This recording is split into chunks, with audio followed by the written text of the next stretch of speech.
Hello, and good morning. What's happening, folks? Right out of the gate here, I'm trying the new camera streaming setup again, which I tested last week. Stayed healthy for a year, and now you. Sorry, one sec here. I got to turn off the volume on. I've got another window open with the stream running too, just to see if it works. So, yeah, and it looks like it's working good this week with the new cam. So we'll see what happens. I tested it midweek, and just because last week was a disaster at the beginning, it didn't work, and it worked okay during the test, and it seems like it's worked good now. So I'll keep this other window open. Let me know if it gets wonky or something, if it sounds strange or anything. What's happening? What happened this week? Yesterday I did Jennifer Batten's, and sorry, the cam's at kind of a weird. I'll try and look at it. So I'll take these off too, because I know there's the glare. Gotta get some no glare glasses, but it's at a weird angle. It's up above my monitor, and I can try and play with that later. I'm gonna tweak it. It's an ongoing process. Anyways, Plexico, what's up there in the super chat? Happy Sunday. UA Aux question. Best way for Van Halen 1. There's a preset actually in the Aux like factory presets that's pretty good. I found the guy that does Three Monkeys amps, what's his name? Ozzy, I think. He put out some videos. He's done a EVH pickup video. He's done two of them, I think, actually, and they're pretty cool. And he's just using an aux in that. And if you listen to it, it sounds pretty good. And I think he's using that preset. Now, he said it was called something that I don't think it is, because at least I don't have it in the presets. But I found one that was named. I couldn't tell you what it's called right now, but there's a Van Halen reference name, like, like, geez, I don't know. If somebody's got an aux, maybe they can take a look. And but it's, guitars pan one side, it's got the plate reverb and all that stuff, and it's in the presets, and you'll find it some sort of Van Halen name. I don't know what it said, 1984 or something, or something like that. But start there anyway, and I think it's pretty good, at least for quick and dirty. Like, it's pretty damn close, actually. One of the better. A lot of modelers and stuff, they'll have their eruption preset or some sort of Van Halen preset. It sounds absolutely nothing like the sound to me usually. And then this one, it was like, oh yeah, if you run the right amp into it, it's actually really close. So I was going to say, what did I do this week? I did Jennifer Batten's Guitar Cloud Symposium yesterday, which was a lot of fun. We just talked about kind of how to get better gigs, how to get ahead in the music business. And that's everything from if you're in a band to if you're an individual musician trying to find a gig in a cover band or an original band or that kind of thing. And you want to step it up and, and just take your career a little bit further. So it was a lot of fun. She's got another one coming up in April, and it's more focused on, playing related stuff, improv and gypsy jazz and all kinds of subjects that are going to be in there with the different instructors that are going to do it, and that'll be in about a month. But anyway, it was a lot of fun. So you can check out what she's doing with those at guitarcloudsymposium.com. What else did I do this week? I did a video for the Acoustasonic Jazzmaster on Monday. Always a sort of a polarizing guitar, those Acoustasonics. Some people seem to love them, and some people seem to dislike them. And I like them, because it's a good tool. I mean, it's funny. I was down in the San Diego area for a minute, just seeing my aunt, and I was eating at a place outside, of course, the outdoor dining thing, and sitting outside, and there was a duo playing there, and they were from it's two young guys, nice guys from Illinois, and they said, "We see your videos. I just saw you do the video for that Acoustasonic this week." And anyways, I was eating sushi outside and talking with them afterwards and stuff. They said, "Yeah, it'd be great for." I was like, "Yeah, this is actually the kind of gig, like acoustic duo. Like, I think it'd be perfect, because you could hit that electric sound and take a solo, and plus they're compact and easy to play, and nice for maybe doing a long gig outside, multiple sets, that kind of thing. So I can see lots of uses for them." These guys were really good. The singer was great, and they'd sang harmonies really beautifully together too. But two young dudes that had moved out from living the dream, moved out from Illinois. Who knows? Maybe they'll watch this. Hi guys, you were great. Let's see. What else we got here?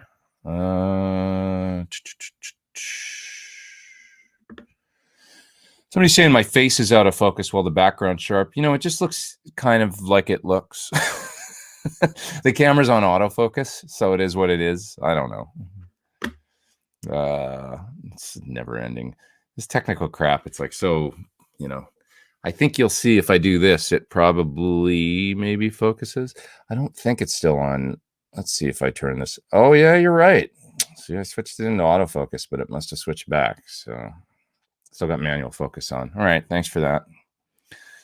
I don't know. See, I just got a little punchy there for a minute because I get so tired of this technical bullshit, dealing with cameras and lighting and my new one with cameras, and I've been like delving further into the video world and trying to make my videos look a little better and stuff. And what I've come to realize is I need to buy this $1,000 light, I think.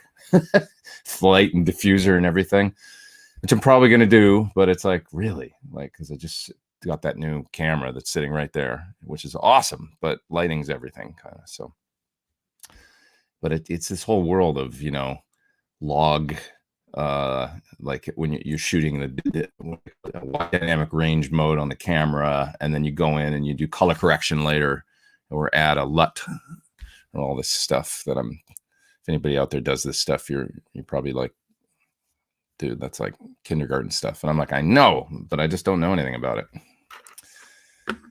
So anyways, but that's not what we're here to talk about. We're here to talk about guitar, right? Looks better now, says Mel. Yeah, I thought I had the camera in autofocus because I got tired of trying to figure out the exact, you know, but I guess it's still in manual. More to mess with. Is that a new or old Lester, says Nathaniel. That's actually my, don't say anything. It's my Gilliaran, which is almost 8 years old now. I've had it since 2012 or something like that. Maybe early 2013. Who else we got here? Nova Scotian House. Todd Roy, what's happening? Do I know what year the record? The second Steve Vai Jose modded Marshall was the one that wasn't in your video. Both of Steve's Jose Marshalls were kind of mid 70s. The other one I think might have been a little later, like maybe 75 or something like that. But yeah, I guess he picked up a couple of 70s super leads. Neither was like a plexi or anything like that. They were both PC board amps. Yeah. Yep. Uh-oh. Got the dribble cup going today. Always issues. I'm in video kindergarten, says the feel button. Yeah, it's a total thing, man. It's like, you know, there's so much to learn. I am finding it fun, though, actually.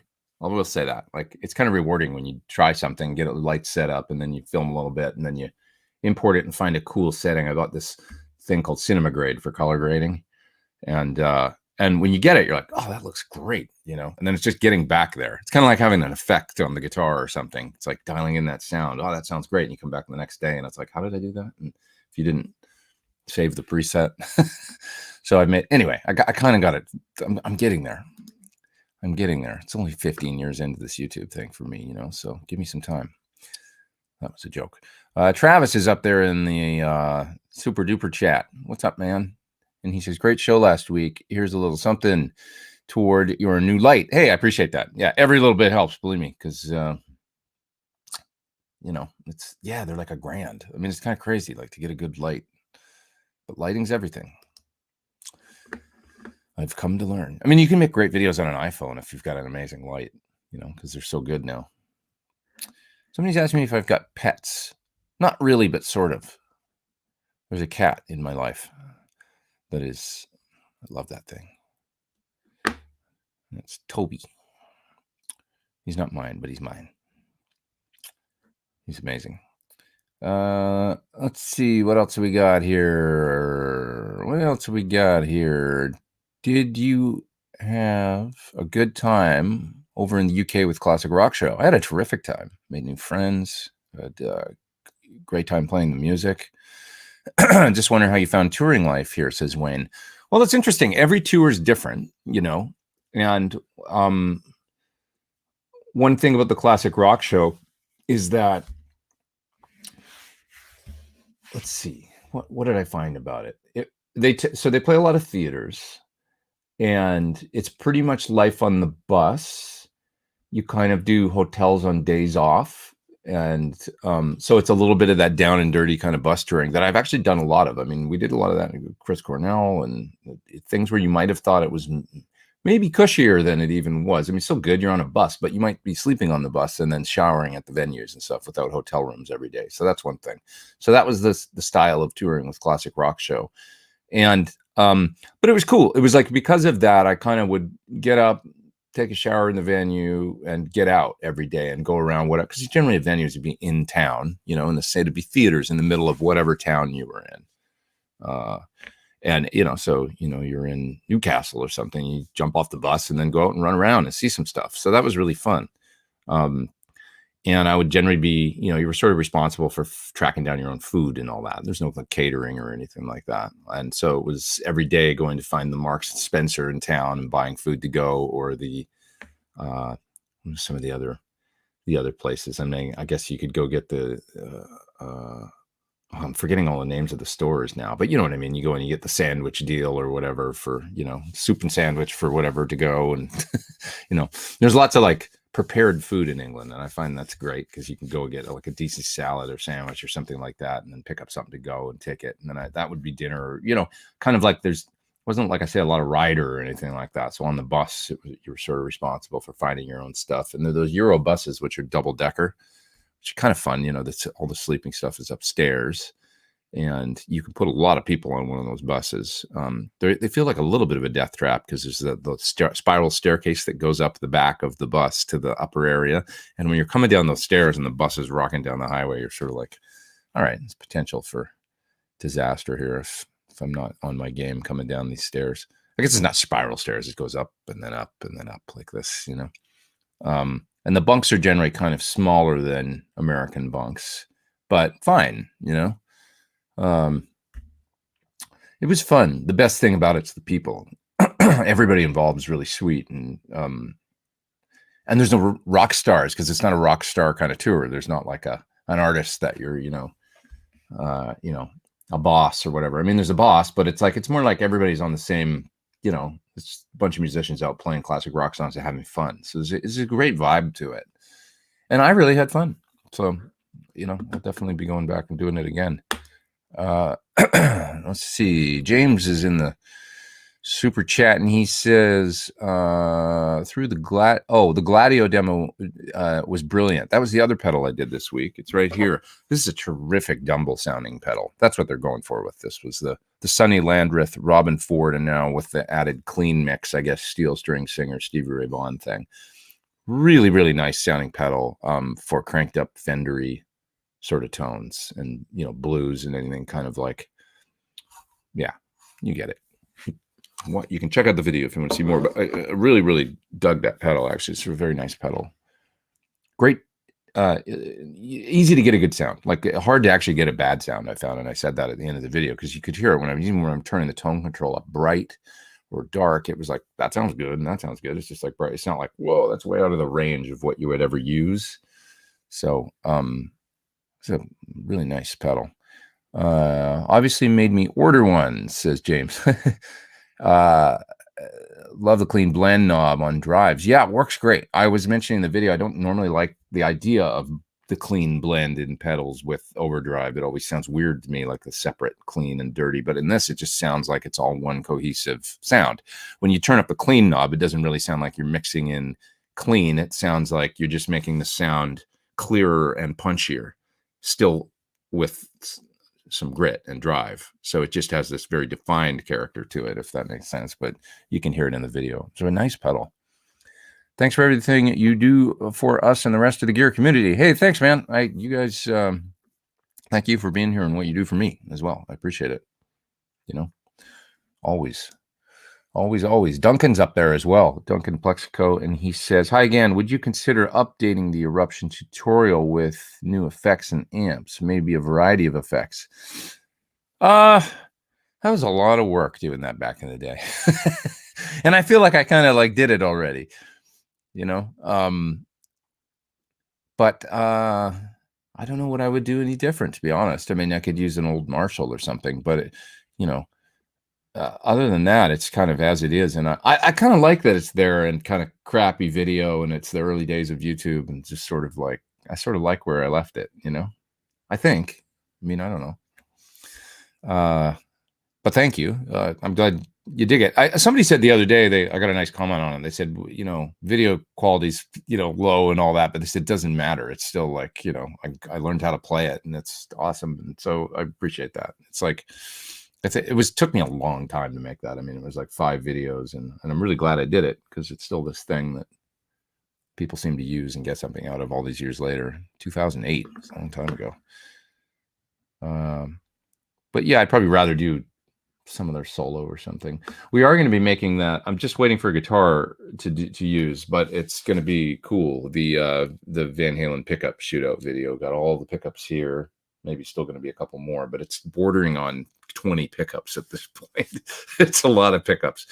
So it's going to be a marathon Van Halen tone video. The amp that I used in that amp video was sold, actually.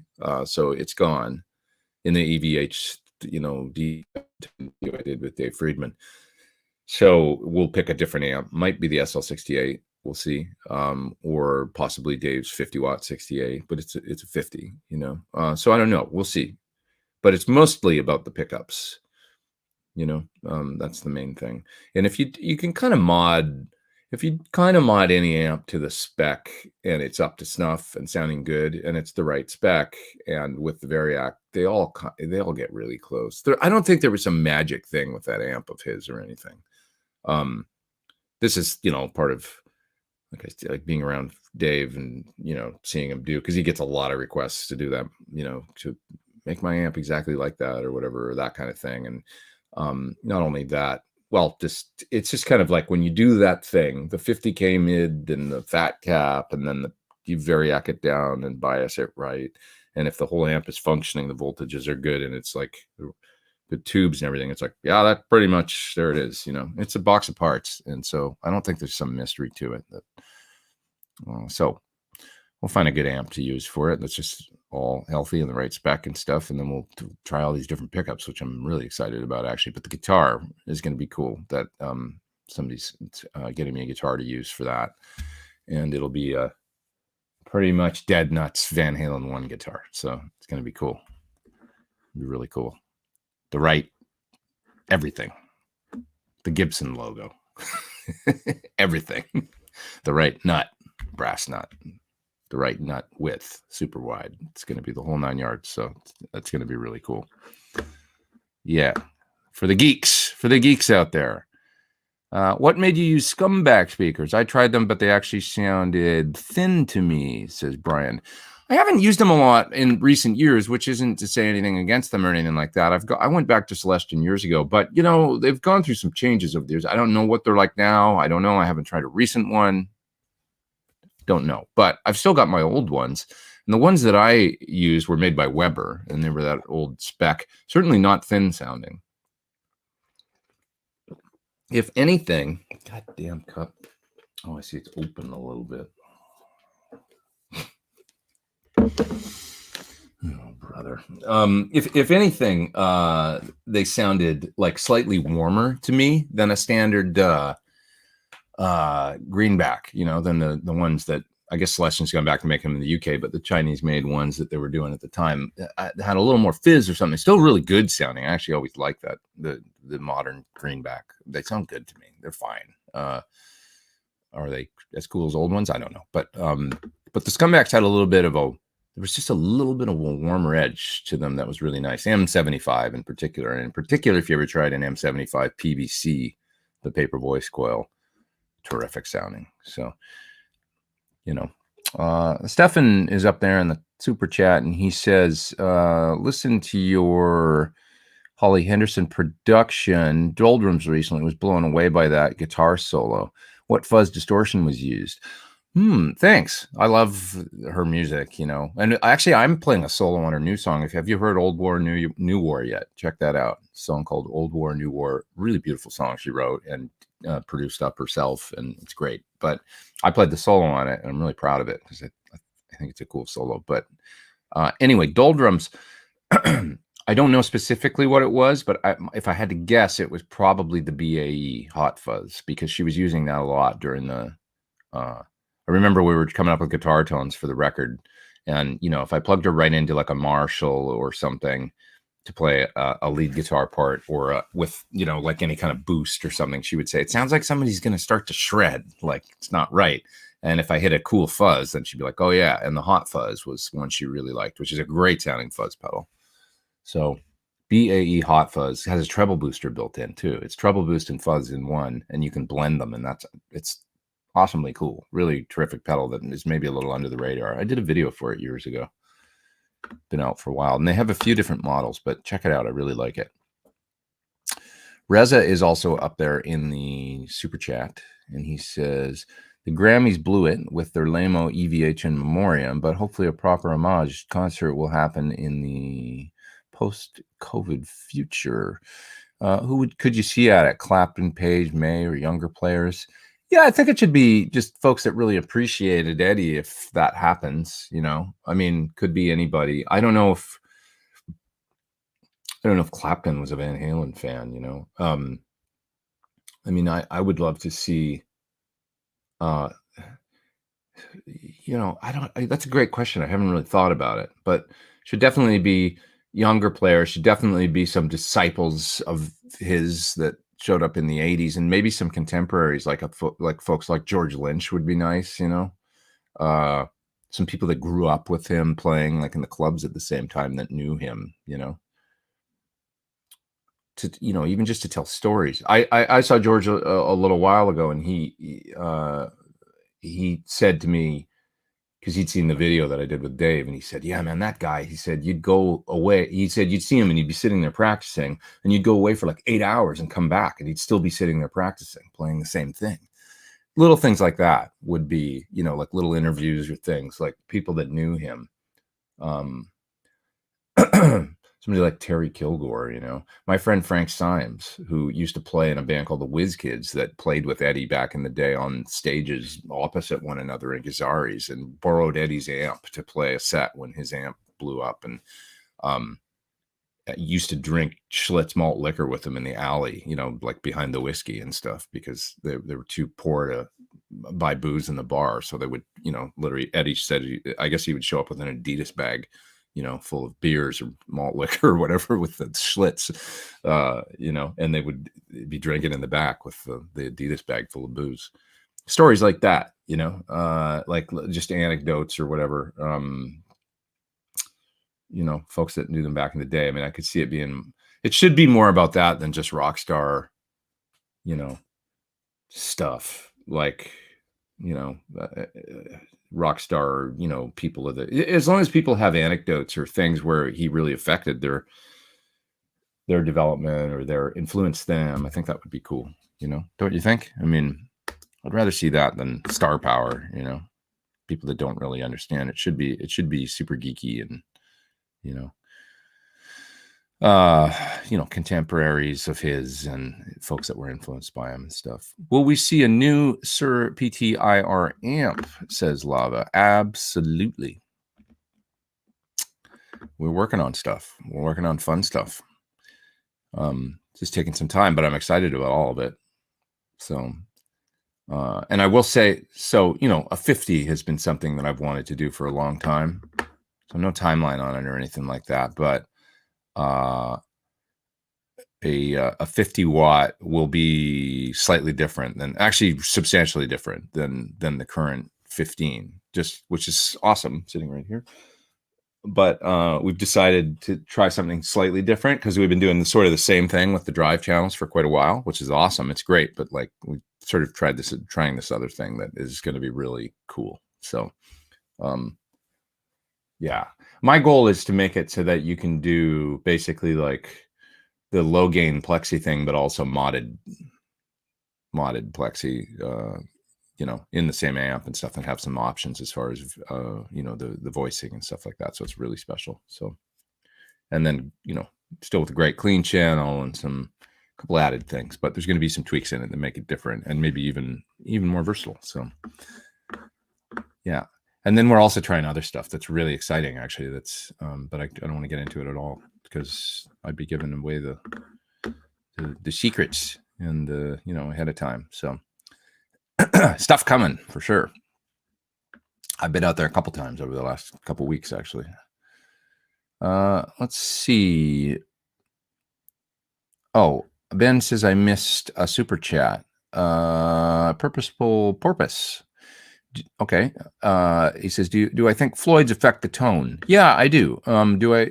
Do top mounted sound better than recessed? I want to say top mounted sounds fuller, but not sure. Thoughts? Yeah, I mean, if you top mount a Floyd, and obviously I'm sort of a believer in more wood. I'm not really into the back routing thing.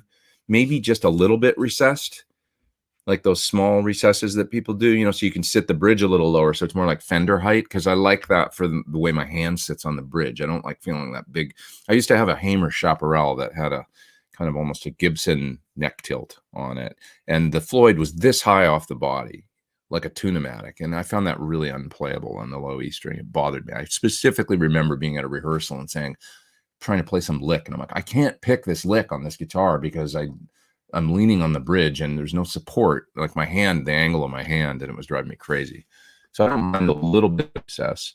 But I like the idea of being able to stop the bridge on the body if possible, if you want to just angle it back a little bit or have it floating just a little bit, much like I set up my standard Surtrams on my guitar, on my signature guitar, where it's, there's this much of a gap between and I can pull up the bridge just a little, so I can do vibrato or whatever on chords, or maybe pull up a whole step maximum. Yeah, and I do think they changed the tone. I think Eddie had it right when he was like, yeah, it thins the tone a little bit. It's a little bit different sound, maybe a little less sustain or something. I mean, now you can get all these, there's like FU tone, these different companies that make them with different blocks and stuff, so that can obviously affect things, and they didn't have that back in the day, so maybe it's better now, I don't know.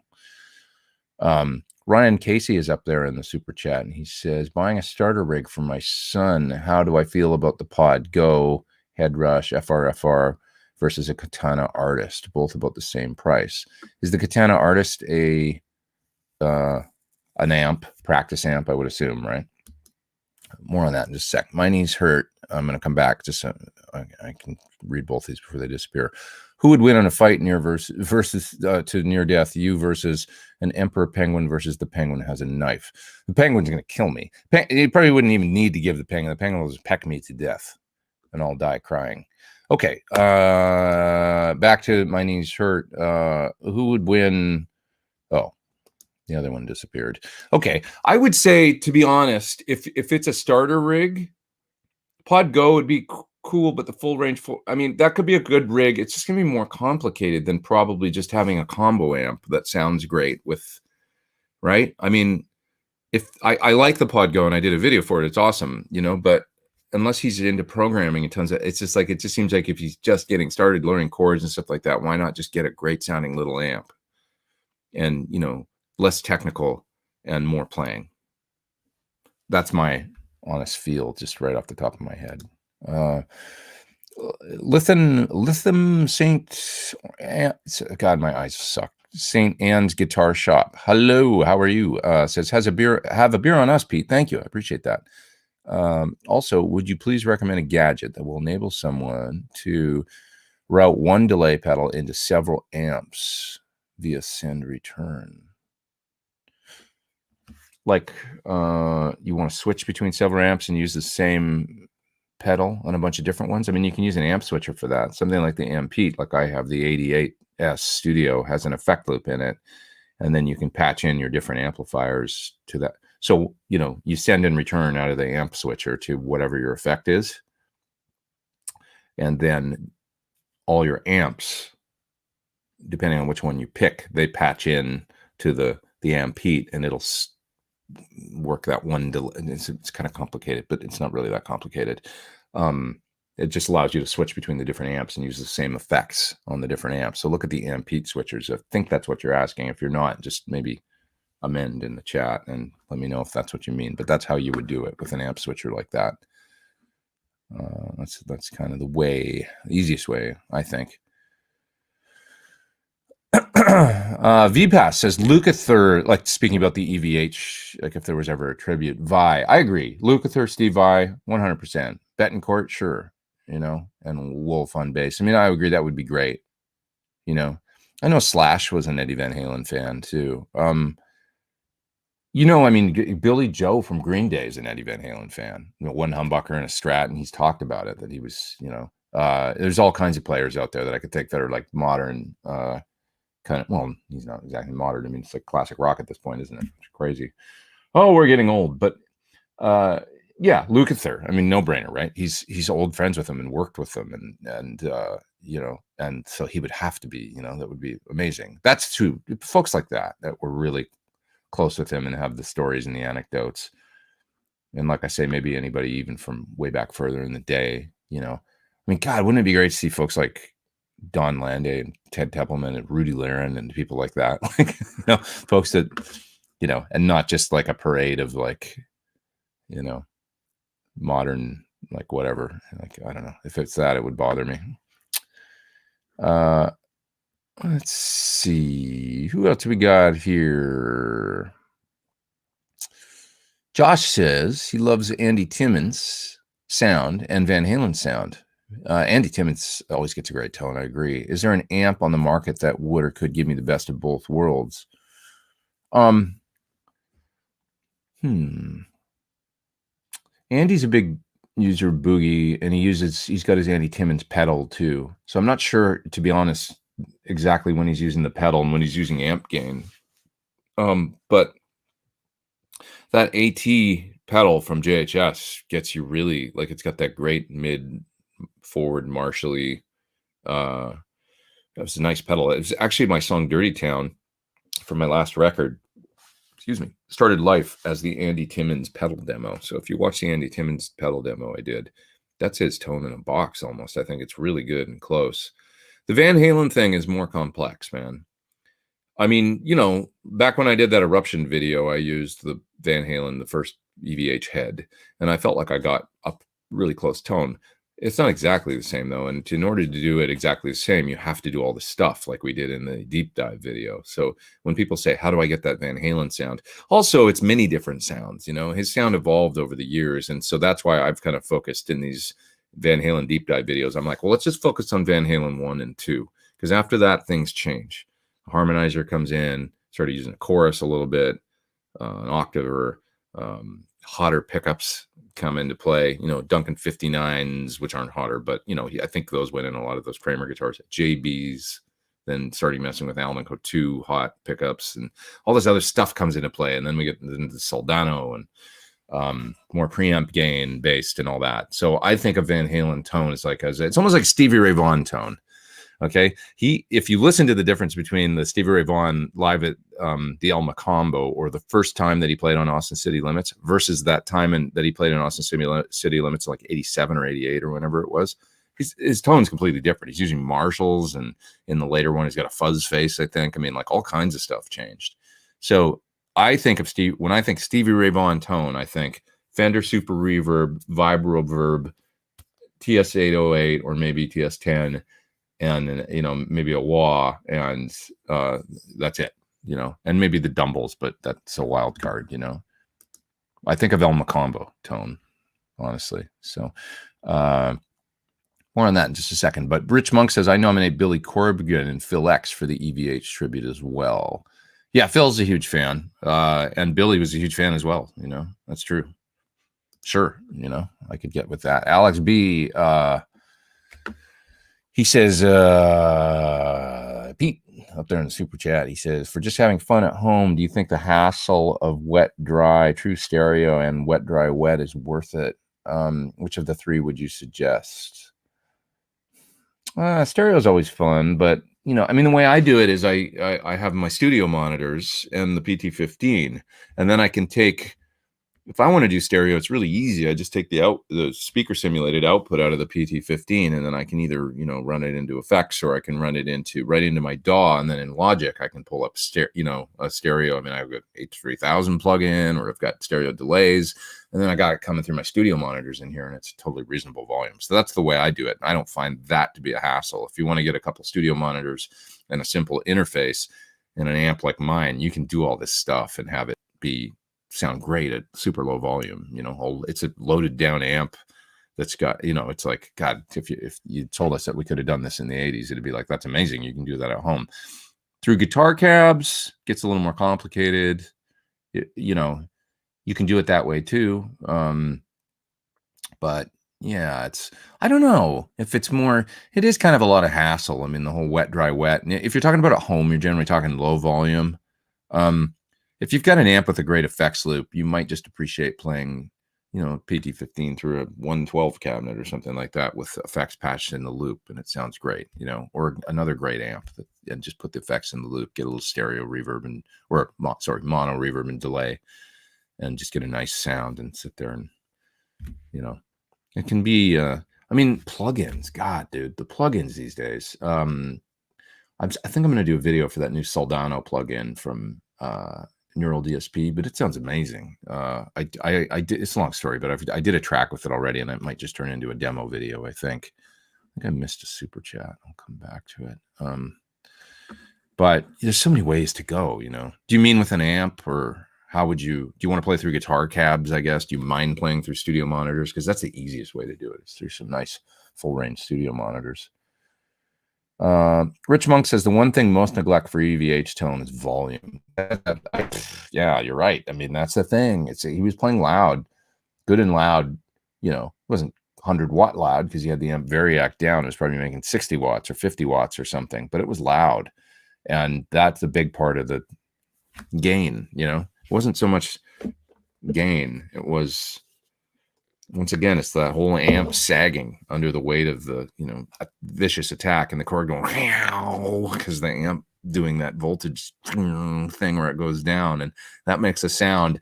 Having it at volume through a nice greenback cab, and then with the right effects and everything, and then the hands, and that's the thing. You're not going to get it really out of any pedal so much, not that exact thing. The only way to do it is to do all the stuff. You can get close, but you can approximate it in modelers and stuff and sort of be, but it's not exactly the same. So Alex is there in the super chat as well, and he says, follow-up question, what musical studio monitors would you suggest checking out for that sort of home stereo setup that you described? For lower priced ones, I really like some of the Yamaha alternatives, which are, $200 to $300, I think. They sound really good to me. Kara K, I think, for lower price, the good old K-Rocks or whatever they call them, those are really nice too. I use Atom A7s, but they're more money. They're $750 each, so it's $1,500 for a pair, and they're a little bigger, so you could get into that. That's a pretty good cross section there of different ones, I would say. I really like Focals too for more money. They're more dope. Atom has some lower price ones though. TV series or something. I can't remember what they're called, but you'll find them. They're $399 or something each. They're a little less dough than the A7Xs, which is the current model. I got a set of Barefoots, but I don't generate. I should bring them up more because they're a nice company and they're my friends and stuff. But they're about $6,000 a pair. They're my midfield ones. They're bigger, so they're more like a pro studio monitor kind of thing. The MM45s, I believe, are what I've got. Reamer Monsma is up there as well. He's somewhere in Europe, and he's just being a cool dude. Thanks, man, in the super chat. Appreciate you guys. Thank you. And Mark Becker says, he's in the super chat. He says, thinking about replacing the pickups in my Fender SH Duosonic. As a humbucker, I'd like to buy Thornbucker. As humbucker, I'd like to buy Thornbucker. Do you have a recommendation which sure single coil is a good match? I'm a big fan of their V63 now, which was originally the Landau Standard, I think, or Landau Classic. Landau Classic. So the V63 is the one. I think they sound great. I really like it. V60 LP is the one that I used to use and still have in a number of guitars and think is really great as well. So, yeah. What would SRV play today, says 777 Danny EP? Well, who knows? He had ordered a Soldano back then. Like there's that original Soldano that was actually shipped to him and then he passed away, you never know what he would have gotten into. It seemed like he was experimenting with Marshalls and, you know, other amps. Maybe he would have gotten a gainier tone, like kind of like Gary Moore in the 90s or something, you know, when he went to Soldano and played like that. It's hard to say. It's interesting to think about, though. Yeah. In my opinion, EVH's tone didn't change a whole lot on record until 5150 and later, says Angry Shoebox. Yeah, to some degree. If you're really geeky about it, it sort of changed around Fair Warning. To me, Women and Children First is a weird record for tone, because to me there's a little more reverb on it, and overall the record sounds a little rushed to me. But it's a great record. I mean, I love it. It's got a simple rhyme, doesn't it, on there, and great stuff. But it sounds like it was a little, like, the tone's really cool on that record. But if that was their first record, I don't know if we would talk about the tone as much as we do. It's totally cool, but you know, it sounds a little like, yeah, just a little different than the first two records. Which the first record is that brilliant sound that we all, you know, it's fairly heavily distorted for the era and really cool. But the second record is more raw and straight up just sounds like 100-watt Marshall, just played by a brilliant guitar player with a beautiful tone. I mean, DOA tone or whatever. Something incredible. It's so organic sounding and really great. Equally great to Van Halen 1, just different to me. A little lower gain and a little more raw. And then when you get into Fair Warning, it's incredible. But getting into maybe a bit hotter pickup is what I think by then. I think he was experimenting with stuff, and it's a bit darker. Actually, I think it was Brian Kehoe maybe that said to me, you know, it was a little more of a generic sound, and he did a lot of the transfers of Van Halen tapes to digital. So he's listened to the raw tracks and stuff, and he said, well, if you listen to it, it's a little less. It's great. It's amazing. It's a little less special or different than, and maybe there was just more bands coming along that had been influenced by Van Halen or more hard rock happening by then. You know, and so maybe it was getting a little more normal, but anyways, you know, it's really those first two records I love so much for the tone. I love them all, but the benchmark, if I had to pick, you know, I even like the later sounds quite a bit, you know. Zach Gibbs says, what should I bring to a gig for the best tube tone, Axe-Fx or Sir Bella? No cab with an aux. Okay. I mean, you know, it's like, if you're going direct with the two, I think if you want the best tube tone, then the Bella is still the, you know, because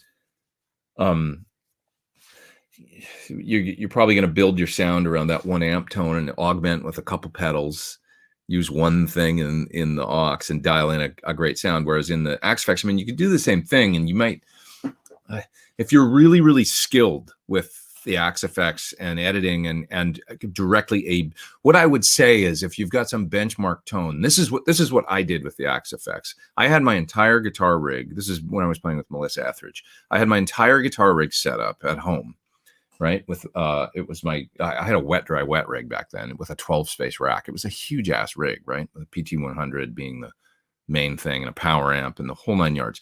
I set all that up at home and took the stereo outs and everything, you know, the dry and the stereo out, ran that into my interface and had it all set up so I could hear my guitar tone of my full rig through my studio monitors. I put the Axe-Fx beside, and then I put it on an AB switch. So I could literally AB the two rigs through my studio monitors and speaker simulation. And then I dialed in the Axe-Fx. I would bang back and forth on the AB switch, and I dialed in the Axe-Fx and made presets to exactly as close as I could get to my real rig. And in the Axe-Fx, I only picked 3 or 4 amp models that would sort of represent the 3 channels in my amp, and maybe an AC30 was the other thing that I used in the Axe-Fx. And so I limited my choices, found the ones that I liked that were really close to my amp or close, and then I went in and I dialed in the Axe-Fx to get as close on the AB switch. That's what I would do if you want, you know, the closest to tube tone out of the Axe-Fx, because you got to kind of have a reference. The real thing, I find, still is really helpful, because in a PA, or in, you know, if you listen to it in headphones or a PA with the full range speakers, and especially even at volume, I can remember getting into rehearsal with the Axe-Fx, then realizing, oh, some of the sounds seem to be kind of subby. I had to trim out some lows and stuff.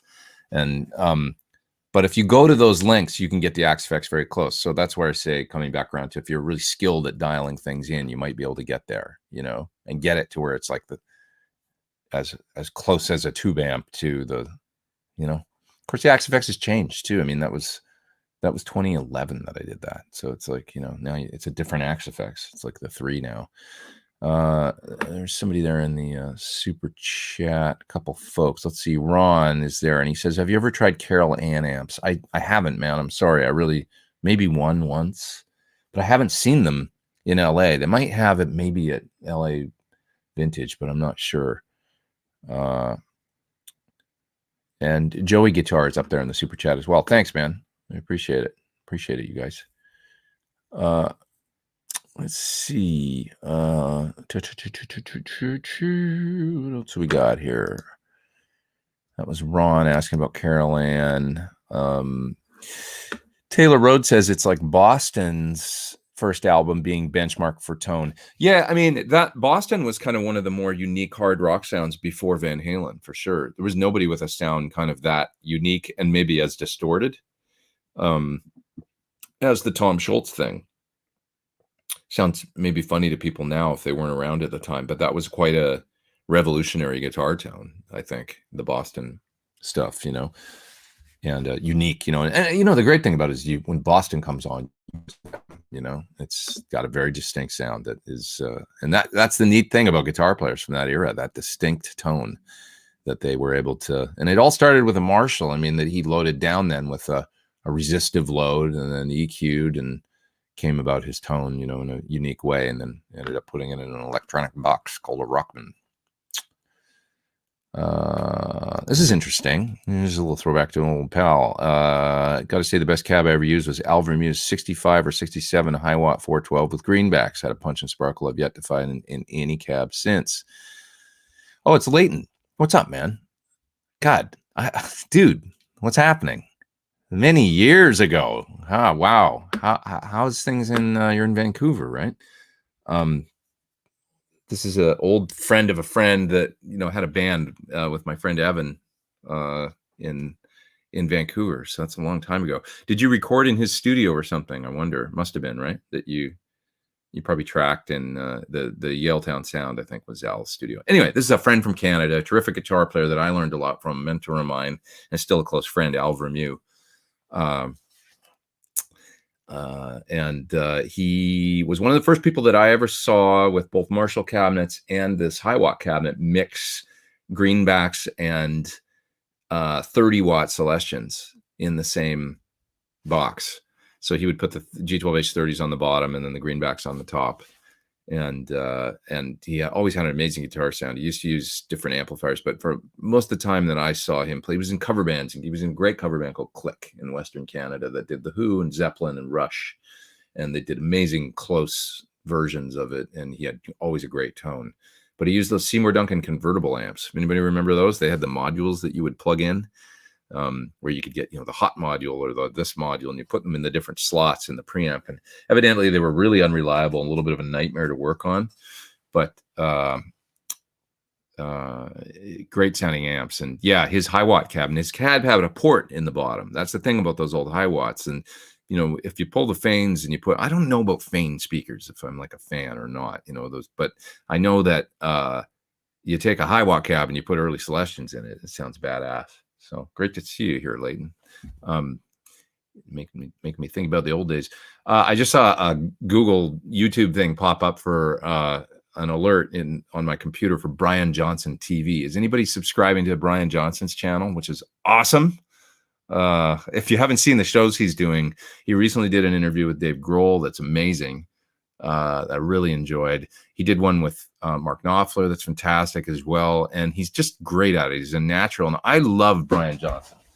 He's just a cool dude. I've got a picture here that is damaged that I need to try and fix with steam, but there's me and Brian Johnson in 1986. And that's the guy right there. See how the glass is all shattered? I broke this frame and the picture is sticking to the frame. So I need to try and, I was looking it up on how to remove a frame from a picture without destroying it. And I think there's this, either you freeze it where you can steam it. So I need to do that so I don't completely destroy this picture. But I love this picture. There's Brian in '86 at backstage at the AC/DC show, and that is Brian Johnson. He's just a rad dude. He was so polite and cool and fun and just, you know, really welcoming to. I was just a kid, you know. He made the biggest impression on me as being a cool guy. But so anyway, go subscribe after this. Don't leave now, but go subscribe to Brian Johnson TV, because it's the interviews he's doing. I don't know if I saw originally that they were on maybe it was Access or something TV, one of those, you know, channels that you can subscribe to. But he's now got this YouTube channel, and he's doing good stuff. The Dave Grohl one is awesome, so check it out if you get a chance. Who else we got up here in the top super duper chat? Let's see. Since you sort of have a cat, would you be interested in being on our upcoming podcast about musicians and their pets? If so, what's the best way to get in touch? That's interesting. That's Disco Scotty. Sure. So just send me an email. There's a contact form on my website. That's easy. So I go to PeteThorn.com and you'll find an email for me there. Ryan Casey, thanks for doing the super chat as well. Appreciate it. Ryan Casey says, thanks for your input. Love Sunday Live. Do you ever play around with the Parker Fly? I've played one a few times. Weird looking axe, plays great. Just curious about your thoughts. Yeah, I mean, they weigh like 4 pounds, you know. They're really easy to get around. I like that about them for sure. Yeah. What is this? Some sort of Adobe update. Quit Adobe Updater. Just flashed on the screen. Go away. I never played one plugged in, but I picked them up a couple times. The way the body kind of bends and that upper horn sort of digs in, and that sort of bothered me or something. But it's so light and easy to get around on. I thought it's a unique, you know, not really my thing, but I think they're kind of cool. You know, definitely. They seem to do well for a while. Ron is up there in the super chat as well. He says, would you recommend the Mesa Boogie high wire dual buffer for a pedal board? Never tried it, but a buffer is a relatively simple circuit. I'm sure it's pretty cool. Sir has one that's cool too that I like a lot. That's their dual. I think it's called a dual boost or something. And that'll work as a good buffer too. Maybe it's similar, like it sounds like a dual thing.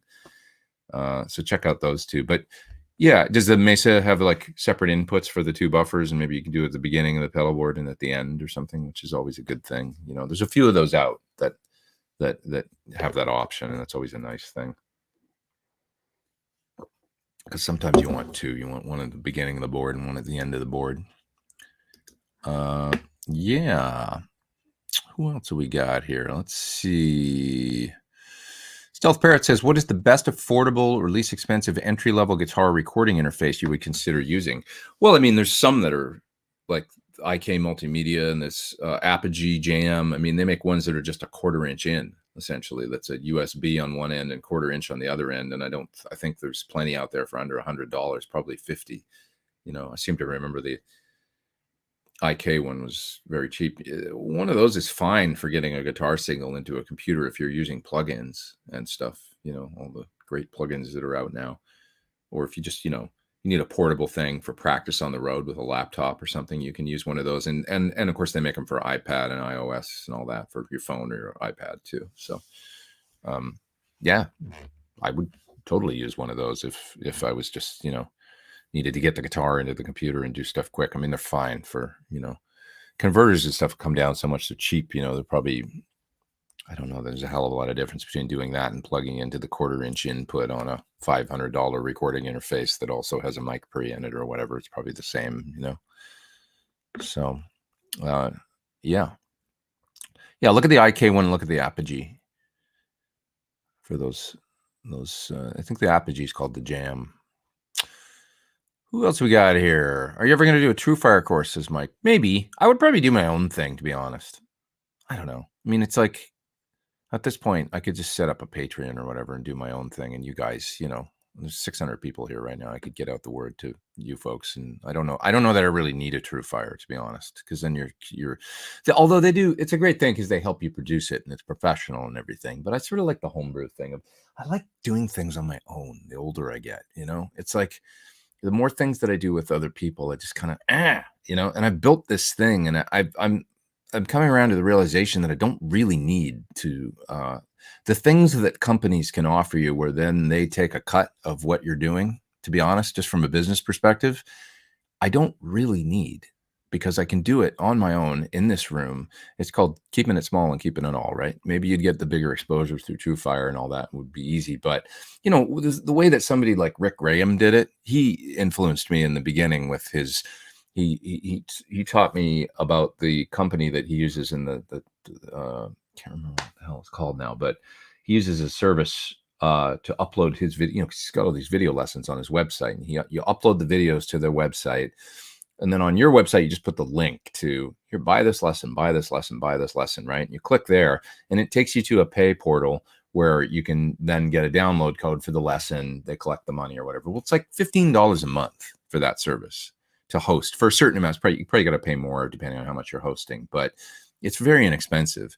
And then they host the lesson. They send out the download link. They deal with you know, any kind of emails from the customers or whatever. If there's an issue with the download code, they do all that stuff. So it's almost like if you're putting out an album and you want to independently promote it, you hire an independent promoter or whatever. You hire a publicist to do that specific job, you know, and you don't need this record company that's going to take 50% of your profit. That's going to, if you've already built your thing. So I just feel like I've already built my thing, and sometimes I do things and I'm like, when I start to get other people involved, and I'm like, sometimes I'm like, why am I doing this? Because I don't really, just at the core, I don't really need to. I can do it on my own. I've built this, you know, thing over the years where folks come and they hang out here, and, you know, like on Sundays, or they watch my videos, and it's not the biggest channel in the world, but it's a direct connection with people. And I don't know that generally when you're signing something with TrueFire or whatever, you're doing that to get to take advantage of both their ability to film and do all that and edit and all that stuff, which I do, not as good as them, but I can do it. And does anybody care? You know, if it looks as good as a TrueFire course, or if it's like slightly more homebrew, like I would do, you know, I would still do a good job and teach, and it would sound great, you know, and it would be, you know, I just wouldn't, they've approached me before, and I don't know. I think I'd rather, I would still consider it, you know, if it was a good deal and all that, you know, and if it made sense. Hellface is talking about Van Halen tone again. He's talking about Diver Down is very different. Diver Down is different. I think things were going on with the pickup in his guitar then. I think that he was incorporating the harmonizer a little bit, and also the chorus on Pretty Woman and stuff. And so it was changing a little bit. Still great tones. Secrets, Hang 'em High, you know, obviously Cathedral. This is great stuff. Little Guitars. Some of my favorite Van Halen songs, you know, and the album's only like 36 minutes long. And yeah. So what's my favorite multi-effects unit and why, says Nick Young. Currently, you know, honestly, multi-effects. I mean, the stuff that you can do with a Helix or with an Axe Effects these days, just for effects, is pretty profound. Like Steve Vai uses an Axe Effects with his amps, you know, and then like he just uses it for the effects. I mean, I used an Axe Effects like that going back to 2008 when I had an Axe Effects standard in my rack, and it was my delay, reverb, rotary, and it was awesome. I mean, I could do anything I wanted to for multi-effects with the effects in an Axe Effects. It sounded incredible. You know, you can fine tune the delays to. So I would say like an Axe Effects is really hard to best as far as an all-in-one. Sure, you can go back to the old boxes, go, well, but a PCM 41 sounds amazing, or a PCM 70 sounds amazing. Sure, but they only do like specific things kind of really well. They don't do everything, and you're talking about multi-effects. So yeah, honestly, I would say, and then a Helix is pretty damn good too. I like the reverbs still better in the, you know, the Axe Effects. I think they're just a little bit of a cut above, but a Helix is a great multi-effects too. You know, really good. All the delays in the Helix are pretty vibey and stuff. You can get some great sounds with the Line 6 stuff too. So, yeah. Did you ever hear Joe Holmes, who played with Ozzy? Yes, totally. I'm aware of Joe. Amazing player and killer tone with some Jose Mata Marshalls. He always had a great sound. He played with Roth too, didn't he? I think he played with Ozzy and Dave. He's not a guy that people know about as much as they maybe should, you know. Terrific guitar player though. and great. Yeah, he's really cool tones. He had a band out recently, like a few years ago, that he was. What was his band called? Maybe you know. And he was putting out some new music. Robert Valdez is up in the super chat, and he says, for Tim and Stone, you need DiMarzio rails, DP 187 for neck middle, and maybe the DP 226 Billy C bridge. Excuse me. Rails give that percussiveness and even sustain. That's interesting. I mean, that's getting into it further than I ever have, you know. Yeah, the rail pickups, it's a different thing, you know, for sure. It's got its own, you know, what were the pickups that Danny Gatton used to use? Those were cool too. Pretty cool. You know, what's the ones that started with a B? What the heck were they called? Pickups that Danny Gatton used. I just can't remember right now. But yeah, somebody will tell us. Did I miss another super chat? No, that was Joey up there in the super chat. Thanks, man. I appreciate it. Yeah. Preston Smith says, I love the internet for that very thing. I think all artists do see the value in being able to interact with their fans and friends. Agents and publishers shouldn't get in the way of that. Yeah, the more you get other people involved, more cooks in the kitchen, the older you get and the more established you get and maybe doing your own thing, the more you will go, wait a minute, why am I doing this? Because it's like, you don't really need to. And I've found that more and more, you know, that when different things come my way, it makes me appreciate what I already have, actually, like what I've built. And I sometimes turning work down is hard as a musician and turning down opportunities. So sometimes people will offer you opportunities, and your first instinct is like, that sounds like a good idea. I should probably do that because that's just another thing. And sometimes it is a good thing to do, you know. But you also have to say, well, that's going to take time away from what I've already done and what I've already built. And it could be something that I could maybe do a similar thing and do it on my own. And I've got more control and more say and more power over my own destiny. And you have to sometimes remember that and realize that as a, like, remember your own, you know, I don't know if it's your own value or worth or your own, what you've already got going. And I kind of have that thing going. Like, I know I could do a lesson thing on my own. It's like Tim Pierce, you know, doing his own thing. I mean, Patreon, it's like Rick Beato. He's got his own thing, Beato Club. He's like, you don't need to do Patreon. And then, you know, it's like, there's no, because every time you do that, of course, you're losing some of your income because you're utilizing their, you know, that's part of the thing. It's like you're sharing a little bit with them in order for the benefit of using their service. So if you can do your own thing, then it's just, you know, it's like just being smart as an independent musician on how you do things, you know, and maximize your time and your income streams and stuff so that you can keep it going. Yeah. Consistently over 600 viewers now on Sunday, says Steven. Yeah, I mean, there's 594 right now, which is awesome, you know. Remember when we used to hang around 100 and then the huge milestone of 200? Yeah, it's growing, and I love that you guys are here. I mean, and I hope there's value in it. And, you know, you'll come watch me drink coffee every week for some reason. Delicious. No, I really... you know, I appreciate it. And thinking about, you know, also, you know, keeping the value going here and stuff like that and keeping the guests coming and, you know, who to get next and that kind of thing. That was great last week with Richie, wasn't it? I mean, he was so cool. And it, you know, every time I have somebody on, it makes me want to do it more because it's like, they're just so, I don't know, it's so fun having guests and getting different perspectives and stuff. So that was one of my biggest shows so far. So, you know, I'll keep it going and stuff. And, but I occasionally, to be honest, I love doing this too, just as much, like just, you know, hanging with you guys, and it makes it a little bit more like interactive, I find. Because when I get a guest, you'll notice I don't answer as many questions. I try to get to them, but we end up talking a lot more, and it changes the dynamic a little.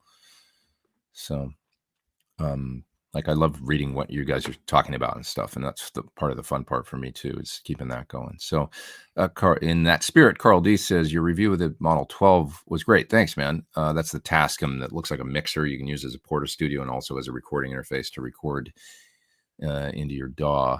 I'm going to call Sweetwater, says Carl D. Any issues with headphone mix when recording? No. You know, it was really nice. And I did another review of another Tascam interface recently, for Guitar World, and it was cool too, but it's a little more like a regular interface, you know. And there was something about that Model 12 where I just found it really endearing, like the whole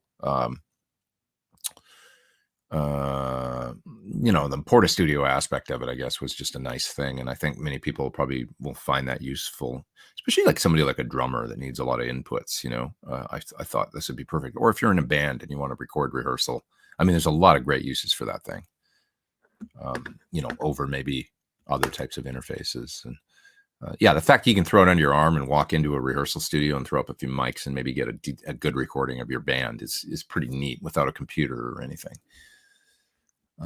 Phil Mingen is up there in the or Mingen, sorry, I hope I said your name right, in the super chat. And he says, I've been a gold member of the Beato Club for 2 years. You can find my name on every video listed as my supporters. He reminds me of my old theory professor. I love Rick, man. I mean, I think makes really watchable videos. His knowledge is supreme. He's an insane musician. And he makes just really watchable stuff that I always cite him as a great example of somebody that created a terrific thing on YouTube, works really hard at it, but also, he's a really passionate guy about what he does. And his videos, the beautiful thing about his videos, and it's great for anybody out there that's just wanting to do YouTube, he did something that nobody else does. He's got a very unique thing with his What Makes This Song Great videos. Especially, anybody can watch those you can watch it as a fan or a singer or a guitar player or a bass player or a keyboard player or a drummer, and you can garner great stuff from it and enjoy it. Or even if you don't play an instrument, there's a lot of great information in there. So that was a stroke of genius, I think. I have the Mesa Boogie Stowaway Buffer, which is first on my pedal board. This is Steve up there in the super chat. He's in the UK. And he says, then a Mesa Clear Link send after the pedals, then a 5-meter cable run for big stages back to my head and works brilliantly. Yeah, it's kind of amazing if you buffer properly. I mean, as guitar players, we're always like, oh, I want to get the shortest cable run possible, and it's like you get worried about the longer ones, right? But it is amazing when you just kind of test it and go, well, I don't hear any difference between if you're using a good buffer, like running 20 feet or 30 feet of cable, like it sounds pretty much the same. So it's great that we've kind of gotten to that point where, a buffer will drive the cable runs and sound, it's like this stuff was all still a mystery in the 90s. I feel like, people didn't really understand it. And now we know. So you can retain your tone with the strategic placement of buffers. Okay. What's up? El Rondo's in Germany. What's up? He's just saying hi. Good to see you. Always good to see you. Alan Berry says TrueFire's new My Guitar Hero courses are interesting and fun. They make great stuff. I mean, it's awesome stuff, No dig on TrueFire or anything like that either, of course. They do terrific stuff. Stuart Rose says, are you demoing the new Neural Soldano SLO plugin? Most likely, yeah. I think I will. I think I'll probably make a video. I was involved in testing it. They asked me to do that, and so I actually recorded a track with it without the intention of putting it out, but it turned out pretty cool. And I think now if I'm going to make a video for it, I'll just use that same track, but I'll go back and replay the parts because all the tones are in there and it sounds pretty great. It's a really nice plugin. So Neural does it right. I mean, the beautiful speaker simulation page and just the UI and all that. It's it's pretty amazing. I was playing around with the Quad Cortex more last night, speaking of modelers, and I dialed up a terrific sound in here, and I thought, I'm just going to do captures of this because it was with my PT15 and a certain IR and everything. I thought, I don't want to lose this, and I just want to keep this. And so I put a couple sounds in it's nice for that, it's cool. Their stuff is, they're a real forward-thinking company, and their plugins, man. I mean, the Gojira one too. I have that. It's so cool. And it's bitching. Would I buy a new Les Paul, says Dishwan up there in the super chat, with a small ding? Totally. Yes. A couple of scratches or swirl marks on the back for full price. I would try and get a bit of a deal because that's only fair. Beat them up a little bit on the price. Let's see if you can, I always like to say we've gone crazy prices. Come on. Give me the we've gone crazy price. Look, it's got this going on here. Got this little thing. Don't get crazy about it, but if you can get a better deal. But yeah, I don't. I mean, my guitars are all banged up. I don't care. I care a little more with the Gibson style ones, but not really. I mean, my urine it's got road marks all over it. Road worn. Homebrew Pete, says Daniel Crow, but we love it that way. Yeah, I mean, it's me here doing this stuff. It ain't perfect. And I like to think it's charming, but I am trying to improve a little bit. Hence the camera today, the new camera. Oh, and I've got the new, you might notice there's no StreamYard logo because I'm using the paid version of StreamYard now. So maybe I'll come up with an intro for Sundays or something, trying to up my game a little bit, like Tone Talk. I'll get the cool intro. Pete Thorn, Sunday Live, with some sort of, crazy graphic, whatever. I don't know, something. Or maybe I won't do that.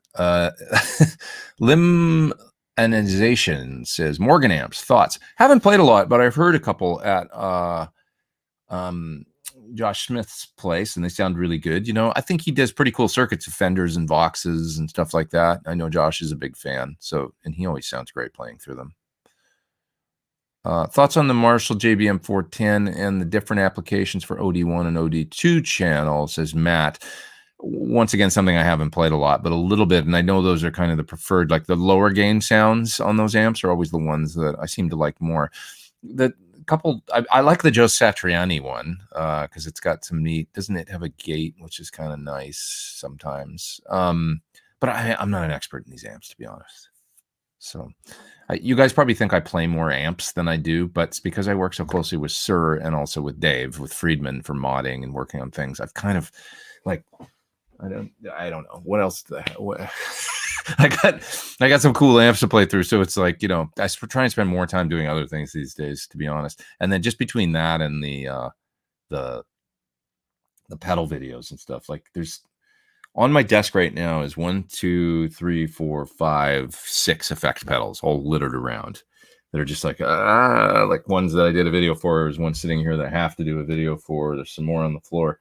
It's a lot of gear without enough music sometimes, So that's the only thing. So I don't know. There's so much gear in the world. Need to write more songs. Who's up there? It's JD Analog is in New Zealand, and he says 1959 hand wired. I think people don't turn their amps up loud enough these days to experience the body feel. Totally. Let's see. Pedal with your name on it for a demo. Tone of the Gods. Tone of the Gods. I like it. I agree with you, by the way. Yeah. I'm preaching to the choir, I think, and you're preaching to the choir. I'm a big fan of getting enough volume to move your pant legs a little bit and feel that rock and roll power. It makes you play different, and the music that came out of the amps being run that way, and that was the kind of how you had to run them to get the tone. It was very special. It's rock and roll. It's part of rock and roll was volume, and it's part of where the music sounded the way it did, and it's part of why music sounds the way it does now. Because people don't do that as much, and it's a different style of guitar, and it's it's valid. But the guitar as an expressive, powerful instrument to me is diminished, right? I mean, we don't see that as much, the explosive power of the guitar, because you need to make it explosive. You got to blow it up a little bit in order to make the music blow up. Phil there in the top chat says, you got it right, Pete. Mingen got it. Thanks. Did you ever get a chance to listen to the song I sent you, the one Rhett really loved? Did I space out on that? Dude, you're embarrassing me every week that you do this. All right. Oh my God. What you're doing is exposing my ADD. Where are you in my? Because we went over this last week, and I know I promised you, and I feel like I have this rush coming over me of like feeling like a total asshole right now. So email it to me again. Oh, there you are. The song we talked about in your stream. Okay, God, I'm sorry, man. I have it right here. And I told you that last week, and I sound like the biggest dick. I know, but I'm gonna listen to it. It's the email's open right here, and I just have to remember to do it. It's not that I don't care. It's that I'm an airhead, and things go in one ear and out the other. Okay. Oh God, anxiety. I saw somebody say this week that they're sure tired of feeling anxiety. And I got with that. I felt that so hard. I don't mean you were making me feel, I promised you, and then I didn't follow through. It's on me, but I do feel anxiety a lot over a lot of things. And I think it's partly the pandemic, and partly I'm just like an airhead, but I'm not going to blame it on something else. I told you I would do something, and I need to follow through and do it. But yeah, I have anxiety. John says, speaking of tech, watching you, I'm ripping my BE into a Captor X with 25-watt greenbacks virtual cab through studio monitors at speaking volume. Good stuff. It's fun. I mean, being I'm an advocate for volume, but I'm also an advocate for saving your ears. And this great new tech is fun for, the only thing about doing that, that I would say, and I'm not saying this to be a buzzkill at all, but just always be cognizant of, hopefully you don't have to turn it up too loud because you are burning those tubes. So keep the master down to where it's like, as long as it still sounds good. And, so that you don't got to, tube wear and all that. It's a thing with the load boxes. Robert Young Jr. Says, love your interview with Richie Kotzen. He's up there in the super chat. Thanks, man. Yeah, it was one of my favorites. Richie was really stoked too. I think he was happy about it. He's been doing a lot of promo for the new record with Adrian Smith, and I really think that it's cool music. I mean, the songs that I've heard, I really enjoy it. Actually, it's some of my favorite stuff from Richie. So, will Brian Ray be a guest? I am going to ask him actually. I'd love to have Brian on. Yeah. Tom Elliott says, so just talk and no jam. Do you mean on my show in general? Generally speaking, yes. Although, on Jennifer's thing yesterday, I did hook up the guitar and I had a pretty cool thing going. So I might get a guitar.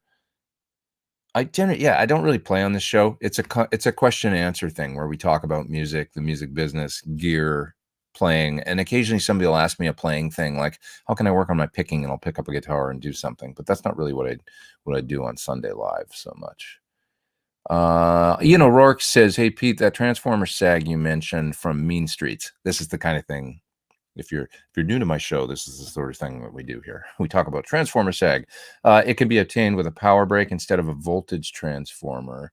Not really. No. A power soak can help you do it at a lower volume, but it's not a substitute for, it's about cranking the amp up and getting it beyond its ability to deliver clean power, and all the components of the amp kind of, the voltage sags a bit when you can see it on a Marshall when you hit a chord and the pilot dims, because the voltages are sagging through the entire amplifier and the pilot will actually dim, and the more that you variac an amp, the more you'll see that happen, because you're limiting the amp's ability to deliver. You're limiting the headroom really of the entire amp. And I was talking about this with Dave Friedman the other day, and he was saying, the most of the thing with the variac is in the power section. Even to me, he says, I think it's in lowering the heater voltages.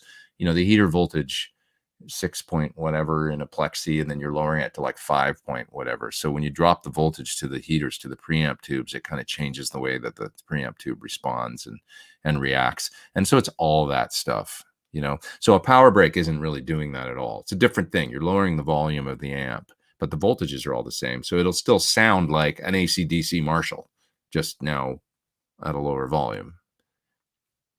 Does that make sense? It's a different thing, lowering the voltages to the amplifier, and it has that different sound. It browns it out. JD Analog says, should I get a pedal to you, Pete? Hanging out to hear you play it. I'm sure it'll blow you away. Hey, sure, man. Hit me again with an email. Once again, there's a contact form on my website. And I think you already did, maybe, right? But once again, I'm an airhead. So just hit me again with an email. We'll work it out. I'll give you, a place to ship and everything. So you look fantastic when you're blushing, says Melanie. Oh, why, thank you. But I'm actually not blushing. I have a sunburn. I'm actually, my forehead flaking. I was down south a little bit, Southern California, and well, maybe I did blush a little bit. I probably was, but I'm also sunburned. So there's that. That's the reality of my current situation. A little bit of outside time on the bike this week, which was really fun, actually. I bought a new bike. I'm loving it. I bought a Cannondale Quick. It's fun, kind of a hybrid thing. Play it now, says Buzz Crumb. You're not the boss of me, Buzz. Let's see what else we got here. Bought a Marshall TSL 100 back in 06, says Boat Junkie. I learned one thing. I spent a buttload on an amp that I would still have to spend money on pedals. Hated the purchase until I started playing bass through it. That's interesting. Hey, whatever works. Yeah, it's a lot of amp. I mean, there's a lot of knobs and stuff on those, all the channels and everything. That's one thing on the PT 100 that we tried to do. I mean, limited the, once you get into the 3 and 4 channel amps, it can get into a lot of knobs and switches. So how do you keep that under control and still give people the options of maybe 3 channels? Do you still use a strobe tuner when intonating, or just plug in or Boss style, says Tactical 6-string? That's a great question. I just use actually the Polytune from TC. It's still my favorite. I love the stability of the Polytune, how the needle doesn't bounce around and all that. And it really seems to, I don't know. It's just, it's a tuner I started using years ago in the first version of it. And I liked it right away, and I still use them. So I've got one of the mini black ones on my pedal board, and it's a great tuner. And I use it to intonate and everything. Rory McLaughlin is in the super duper chat, and he says, greetings from Dublin. What's up, man? Don't change Sunday Live. Just love the hangout vibe.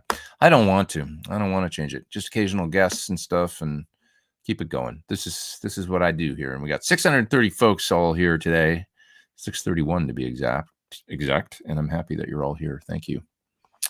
Guitar is a dirty animal that you gotta tame, says Scott. That sounds like a song.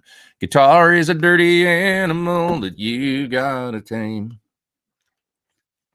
Play some hot licks. Don't play shit that's lame.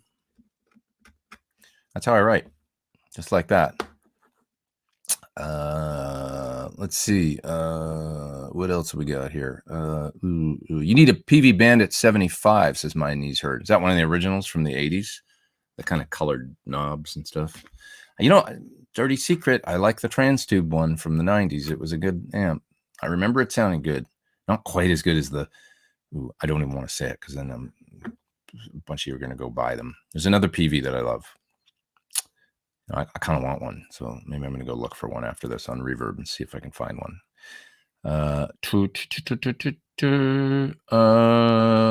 Just looking through the chat. I might go down to the bottom here in a second. But El Rondo says, for me, Pete Thorn Live is a good end every Sunday because you're over in Europe. Thanks, man. You're always here. I appreciate that.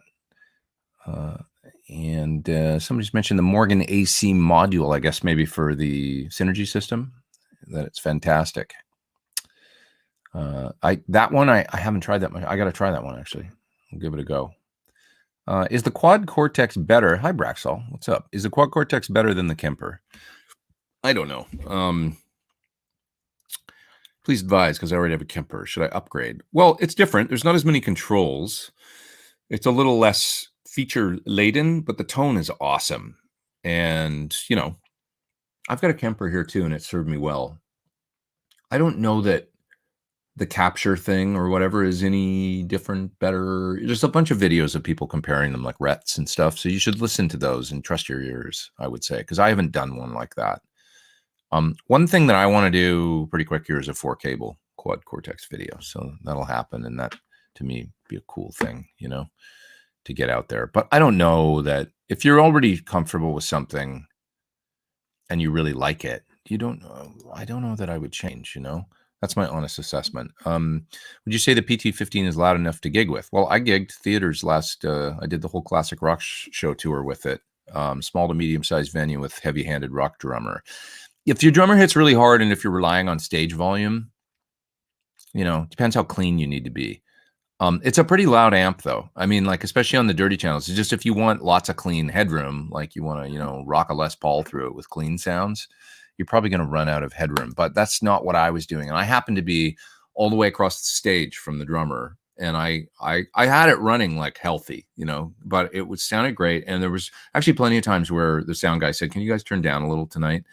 We'd be in a theater, you know, soft seater in the UK, and cab was kind of angled in from the side of the stage, but the folks in the front row it could hit, you know. And sometimes he'd say, "Let's just bring it down a little bit, the guitars," and I always had no problem with that. I'd get a little more in my wedge or whatever, but you know, it's surprising, you know, how it's a healthy 15 watts.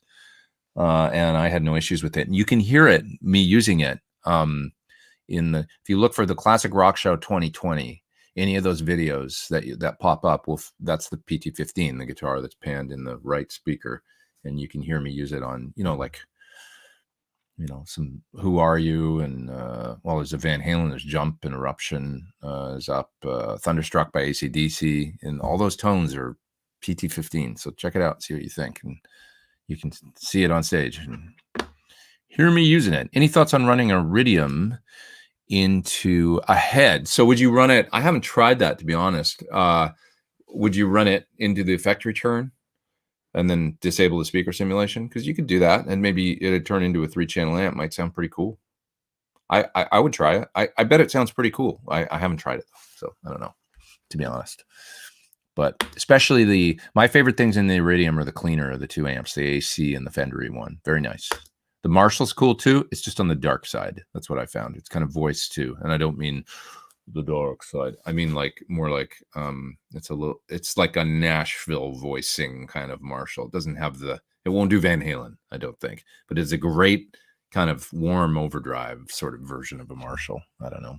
Once you add it through a cabinet, you might find that it's plenty bright. I don't like if you take the speaker sim off and then run it into a power amp, a cab, maybe. What else we got here? The new SLO plugin gets scarily close to my SLO, says Ben Funk. Yeah. So would you want to hear it? Let's say I was to make a video of the SLO plugin. Would you want to hear it directly AB'd with the real SLO? I can do that if you want. I thought that might be a nice angle because I have one here. SLO. I can run the SLO into a reactive load into my interface and then go into the plugin, and I can disable the amp sim and just use the speaker sim in the SLO plugin. And then I can, on another channel, play the exact same thing with the SLO plugin amp engaged. So if you want to hear that, I can do that. And I already tried it, and I'll tell you it's very close. Sounds great. It's a really good plugin. Neural is kind of their next level plugins in my mind. They're really, I got to give them props. They're making great stuff. There's no doubt about it. Is the PT-15 available as a combo? It is not currently, but I'm talking to them about, you know, some sort of combo, because I think a combo would be great. It's not exactly PT-15, but something else. Yeah. Everyone, trust your rears, says Ian. I don't trust my rear. I trust my ears over my rear. Let's not get into that. Jimmy says, I'm trying to get the Page Echoplex live tone with the Dunlop 103 delay. Is that the Echoplex? I think that's what they call the 103, the Echoplex, the 103. You know, there's some sort of hidden things where you hold down the top knob or whatever, and then you can get into a mode where there's tons of wow and flutter, and it's a little much to me. But it's highly tunable, you know, the tone of it, and I think it's an excellent pedal. I mean, I look no further, I think, if you want an Echoplex than the Dunlop version. It sounds awesome. I know there's the other Caitlin Bread and stuff, and they're good too, but I really love it. Having said that, the UA is on its way to me, and I'm going to be trying that, the UA pedals, which I'm super excited about. Thank you for reminding me of that, because I actually sort of forgot, and that's going to happen. So, yeah. Okay. Epiphones are well-made, great instruments, says Stealth Parrot. I've played plenty of good Epiphones. I think they're good on the inexpensive side guitars. James says the PT-15 sounded pretty epic during the Classic Rock tour. I thought so. I thought it passed the gig test beautifully. You know, it's so light too, and it's just a perfect size. And it's like, this is a no-brainer. This works awesome. It was great. Are any pedal builders now making analog dirt pedals specifically for running into digital modeling amps? Yeah, one actually that I think of. I recently did the video for the Marty Friedman pedals. So you can find that on my channel about 3 months ago, maybe. Is Marty Friedman preamp and buffer. And that guy sort of bills his pedals as being add analog tube warmth, true tube sound to your modelers, or that's what that's his angle. Now, I don't know that that's the only thing that they do. The preamp pedal, it's not specifically a dirt pedal, but you could kick the front end of your amp with it and preamp with it, because I thought it sounded good for that. Actually, it's got a 3-band EQ and 1 volume control on it. But what he actually designed it to be is you can run your pedal board into it, and then it becomes the preamp, and then you take the output of it and run it into the amp effect return. So if you've got a modeling amp or some kind of power amp, you'd run it in it. You're essentially replacing the front end of the model or the whatever solid state or whatever you've got with a tube preamp. And he's got a tube in there, supposedly running at relatively high voltage or whatever, and it sounded really good. If you can hear it in the video, it's nice. Sounds like a nice clean channel on an amp, really. So not specifically, I guess, analog dirt pedal, although you can kick the front end of an amp with it because it's a preamp. You can turn up the volume and just run right into the front. I did that in the video. I used it both ways into effect return as well. I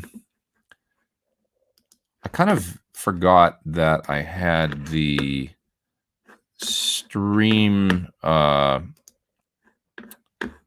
video running in another window, and I just checked it right now and it looks fine. I just want to make sure the video doesn't get wonky or something, because I'm using this new camera setup today. So I just last week when I went live with Richie Kotzen right before he came on, it was all buggered up and it looked terrible and pixelated and stuff. So I'm just making sure it's been solid, right, the whole time. I think so.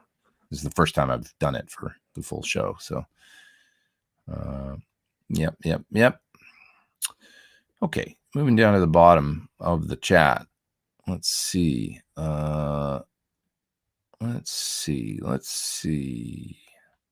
Chad says that he saw Megadeth a long time ago, and Marty spun around so many times he fell down. Did that really happen? That feeling when you're a kid, when you turn in circles and then you fall down? Always fun. What are my thoughts on the Celestion Neo Creamback? Really nice speaker. Sounds like a worn-in greenback.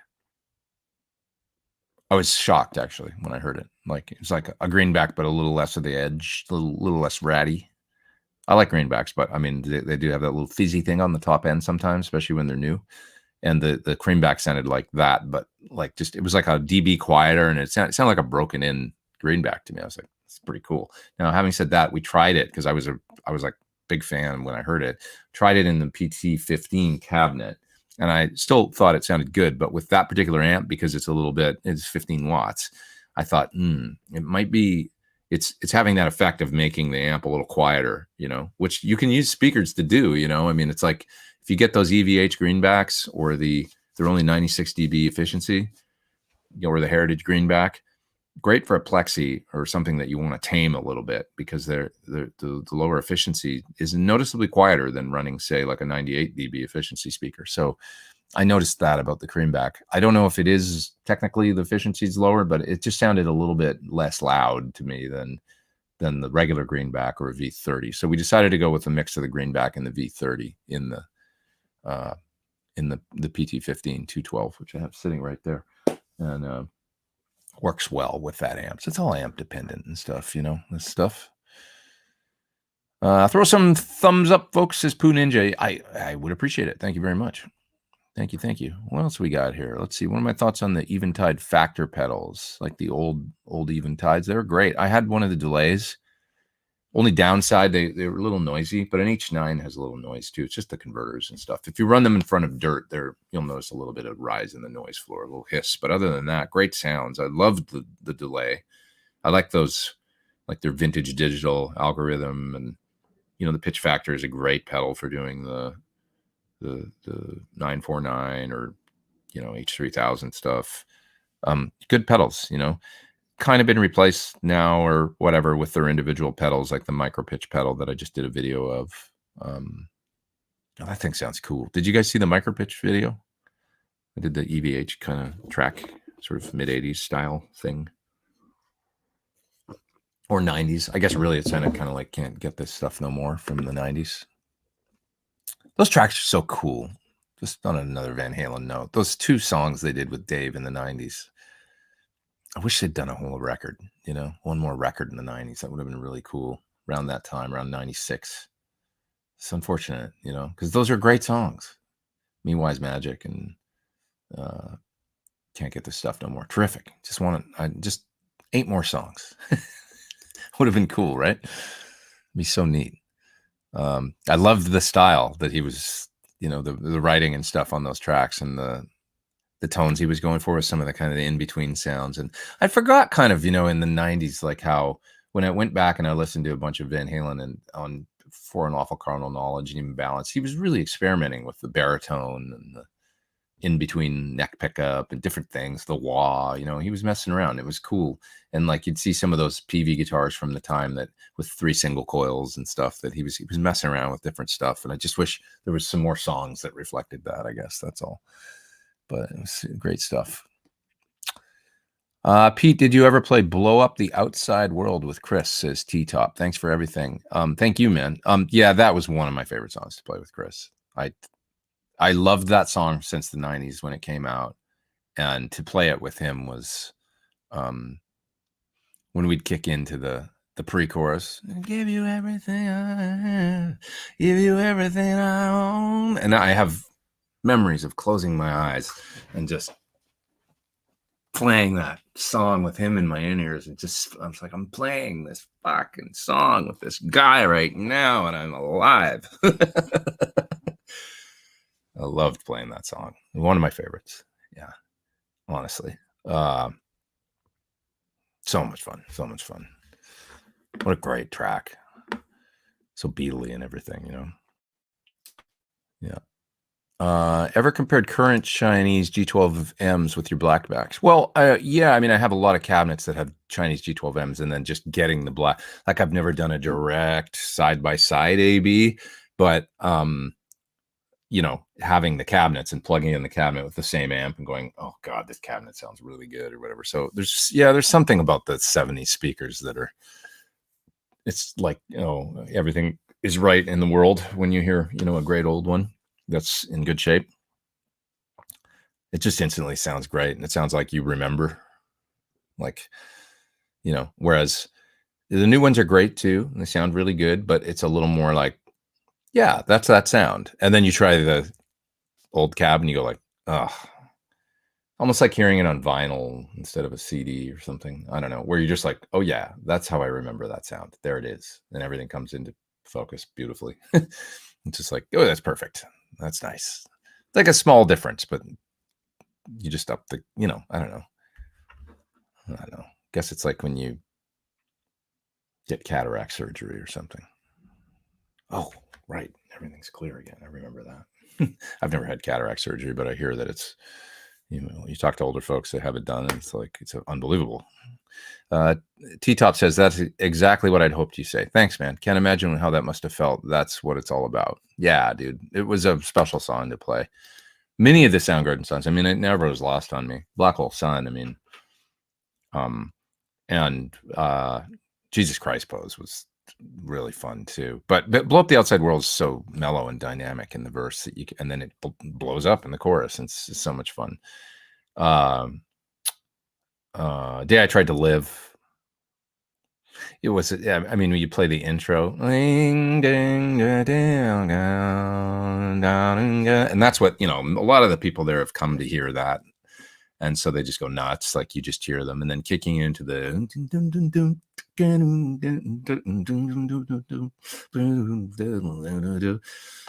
and he comes in, and starts singing. And it's just like, that's why I always say when people ask me, like, what was my most fun gig? I always say I enjoyed everybody I played with, but that was the most in vibe with my musical, like my rock music sort of soul.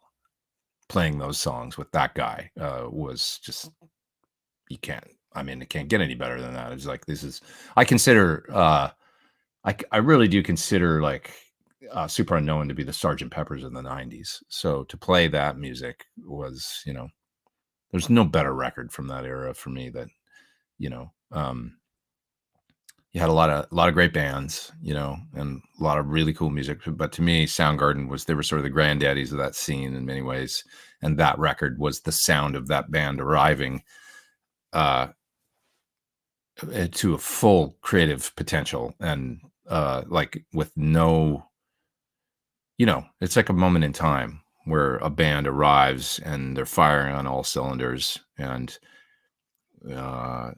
things haven't gone awry, or personalities or whatever. It seems to be just working like really, really, really well. And maybe the combination of because I know it was a little bit contentious, I think, making it with Michael Beinhorn, but he was a part of that. And I spoke to him about that a little bit, about his contribution, because I know that I think him and Chris or whatever, I think that sometimes butt heads, but also I think that a great creative thing came out of it. And I think Michael told me that Chris was, because I never really got this side of it from Chris, but Michael told me that Chris was a little bit frustrated because he thought that he had to write a certain way. And Michael sort of took a little bit of credit about it, you know, probably what happened. He said, you know, he was having this problem. And he said, I just want to write songs like something. I don't know. I can't remember what Michael said, but maybe it was like more like Beatles, or more like, I want to get out of this, like, you know, whatever, just the strict like hard rock riff thing or whatever. I want to be able to do like, you know, some different stuff or whatever. And like, you know, I feel like I can't. And Michael's like, why don't you just do that? Like, just do it. Like, go for it. And he's like, okay. And then like Black Hole Sun happened the next day. Just like, he just did it, you know? And then it was like, and he said, I remember Michael saying something about, when he heard it, he was like, almost like shocked that everybody wasn't more excited about. He's like, don't you hear what I like? This is fucking amazing. And he was like really into it. And so maybe that set, I don't know if that was like, but that was his recount of it, was he was so blown away when they kind of got past that little hurdle, and then like what came out right after that.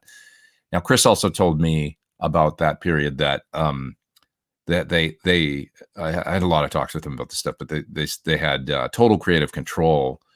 And he told me that they didn't even have to let the A&R people in to listen to the, you know, the music or anything, or the mixes or anything like that. Like they were at the helm, and they were just experimenting and trying everything. And of course they were a big band, and they had budget and the ability to kind of experiment and do whatever they wanted. And so it was a magic synergy of all that stuff. And to me, that's super unknown, you know.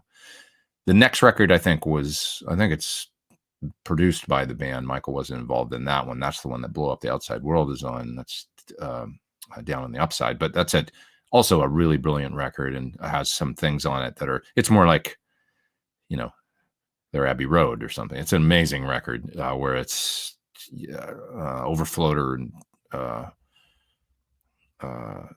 I don't know, some great songs on that record. But Ty Cobb, I mean, all these crazy songs, you know, that used to be really fun to play too. So blah blah blah, I digress. But anyways, I got to ride the wave, says John. Yeah, that's what it felt like.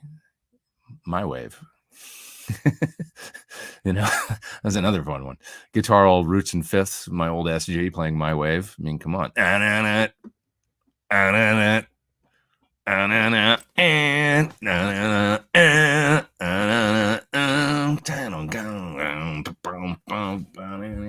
on, it's so fun, man. So much fun to play that shit. Give me a break. So yeah, Alan Berry says Soundgarden was there first and fully defined themselves last. Yeah, I guess so. I mean, well, I feel like all the bands kind of did that. I mean, Nirvana, you know, I think that In Utero was a similar step for them into that. You know, they wanted to get raw, and they didn't want to be too polished, you know, and they got there definitely on that record. Would have been really interesting to see where they went beyond that. But all, you know, and also Alice in Chains, I think, developed, you know, till Dirt, and that, you know, these bands really, it was a magic time in music, in rock music specifically, you know, too, where these bands had this creative control and power in this industry behind them, and those records are all very honest. I think, you know, there's not a lot of outside influence going on any of these albums that we're talking about. Magic, you know, where maybe with the right producer involved, and, you know, for Nirvana that was, you know, Albini at that point, and for Soundgarden, you know, well, I mean, and they produced themselves at the end, but I think Michael he's a great producer and he's got an amazing track record, you know. So and you know, we can also Butch Vig, of course, you know, Nirvana. I mean, the things that they achieved, you know, these are some very musical people we're talking about here that had their hearts and their minds in the right place, you know, Butch and Steve Albini, and there's just a lot of people fighting for the right thing, not some bullshit, you know, so, or industry driven. And so we got some incredible music, you know, out of that era. So, yeah, Vaughn said, as soon as someone mentioned Blow Up the Outside World, I was thinking I would ask about Day I Tried to Live. Yeah, it's such an amazing song and fun song to play. And another one in, you know, that My Wave alternate tuning with roots and fifths, and amazing way you can do the whole guitar tuned to power chord, you know, and then find your way around. And that was kind of Cornell was a genius with that stuff, you know. And, you know, all of them, I mean, just great bands. These bands out of that era, terrific. What else we got here? Dirt is such a depressing album, says Force User, but it's absolutely brilliant. I've never heard music more perfectly married to lyric. Yeah, I mean, it's comes at you like a freight train, and it's also delicate, isn't it? At the same time, it's amazing how beautiful heavy music can be, but it's one of those, you know.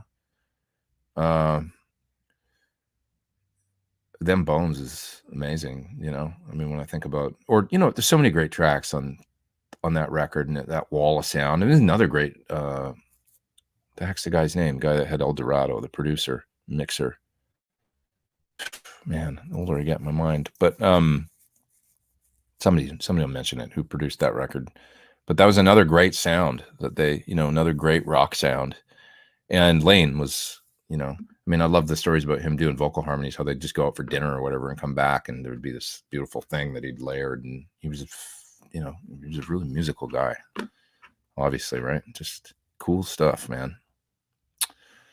Cool stuff. Wanted to thank you for your videos, says Jonathan. Thanks, man, in the super chat. I appreciate it. At 57, it gets frustrating learning slow, but you keep inspiring me to go forward. Hey, I'm right behind you, my friend. Thank you. I know it, but there's still so much to learn, you know. It's cool. Always stuff to learn. That's how it keeps us young. Ryan says, you seem to like the 510 over the Floyd. Is that because of the ease of alternate tuning? You know, Ryan, actually the bridge on my guitars is the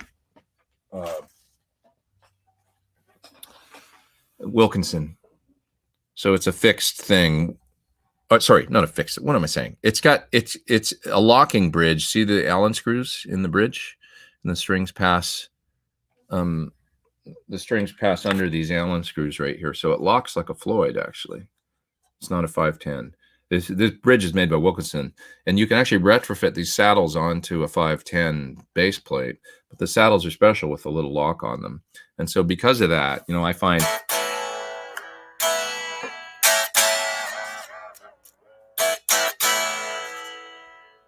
it's got really great tuning stability with the standard nut and locking tuners. So why use a Floyd, you know, if you don't have to, I think, because it's a big honking piece of metal and it's a little bit of an extra step cutting the ball end. I like them, sort of, but I like a regular tremolo more. And I like the tone of that bridge a lot. I find the tone is great and a little closer to a regular bridge. So yeah, it's based on the 510, says Christopher. Sort of. No more than any. I mean, I wouldn't say it's a two-post bridge, but so, you know, Fender had a two-post tremolo in the 90s, right, with saddles that so I wouldn't say it's based on the 510. It's you know, it's not made by Godot. It's made by Wilkinson. So similar to a 510 in some respects, but the saddle being a completely different design. That's kind of where the similarity stops, I guess. Yeah. Jeff says Bad Motorfinger for me. That's sort of like saying, well, Rubber Soul is my favorite Beatles record, which I actually really love Rubber Soul. I love Bad Motorfinger too.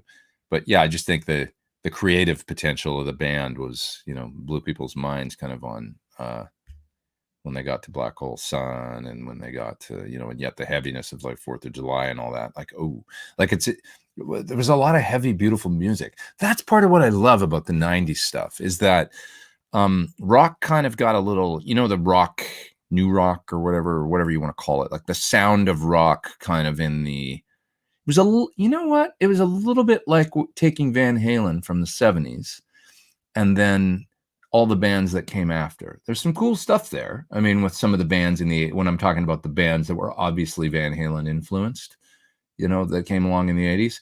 But I don't feel like anybody touched the depth of Van Halen, because it's pretty deep, the music and the level of music. When you go back and you start to listen, right, to like, it's like, holy shit, like there's a lot going on in this bridge, or like the depth of, how Dave would kind of be able to weave a melody together on, okay, the B section of Unchained, how he took that crazy riff underneath and then weaved the melody on top and still made it like basically like, a pop rock metal song that worked. Well, it's got this crazy thing going on underneath.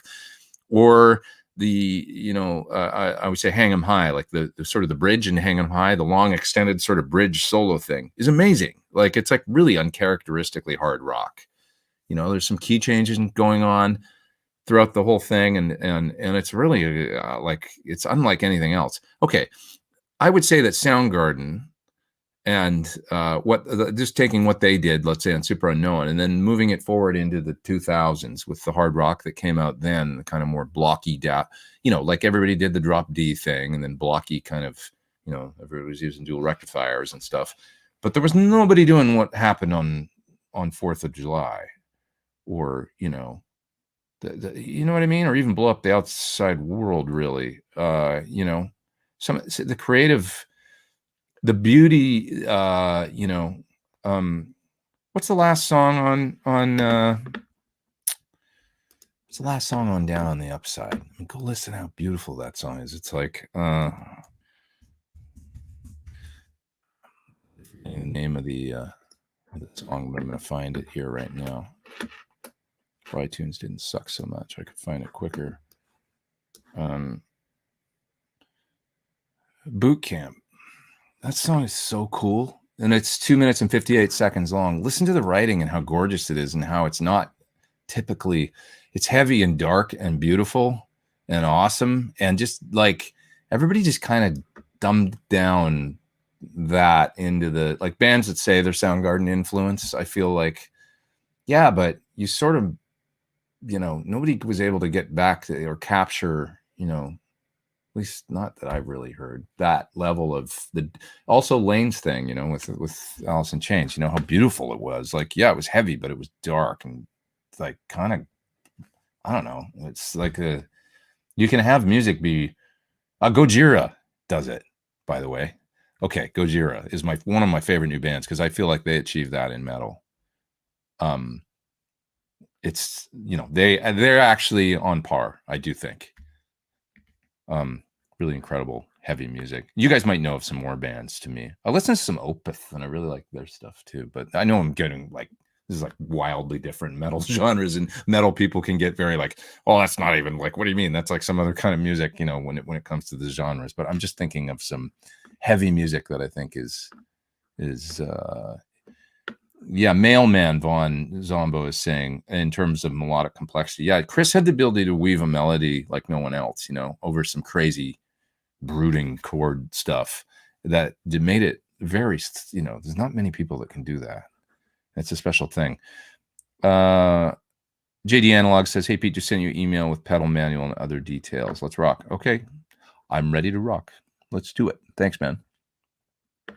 Warrior Soul back in the 90s were incredible. I'm not familiar with them. I should listen to them. I've heard of them, but I'm not familiar with the music. Mastodon's cool from what I've heard, for sure. I should listen to more of them. Rammstein's cool, different thing, but yeah, sure. Limo Wreck, says Aaron Sauce. Totally. That's a great song. Yeah, Burden in My Hand was the song that got me hooked on Chris Cornell. So I'll use Burden in My Hand as a song that is distinctly Zeppelin-y, but doesn't sound like Led Zeppelin. So where a band can be influenced by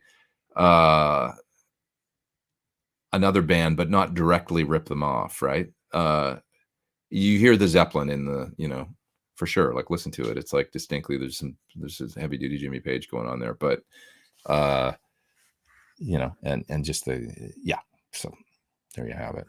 Ben Funk says Blue Murder was amazing. John Sykes. So I met John about, I don't know, a week ago, and I got to talk with him for about an hour. That was really great. He's a great guy. I had a lot of fun chatting with him. So he's a fascinating dude, but it's a long story. But anyway, we talked for a long time, and that was a real thrill for me because he's a big influence on I love John Sykes' distinctly European manly guitar playing. I don't know how else to describe it, but there's a lot of like, and we talked a little bit about it, but there's a lot of Michael Schenker going on there too. I think like in the melodicism and that stuff. I think those guys. I mean, John, when he'd rip a solo and that vibrato and and also melody, but also flash, and then the rhythm and the tone and the whole 9 yards. He's an amazing guitar player. Did some really cool stuff for sure. So,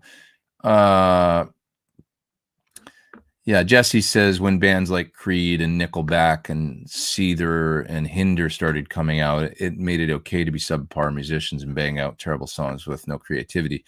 I mean, I got to say, like Tremonti is he's a great guitar player, and so we can't really include him. It's an interesting thing because I'm not really, I can't say I'm a Creed fan, but he's a terrific guitar player. And Alter Bridge to me was interesting. And then his own stuff, he progressed, and he's a very, very nice guy. And I have to say that he I like his arc.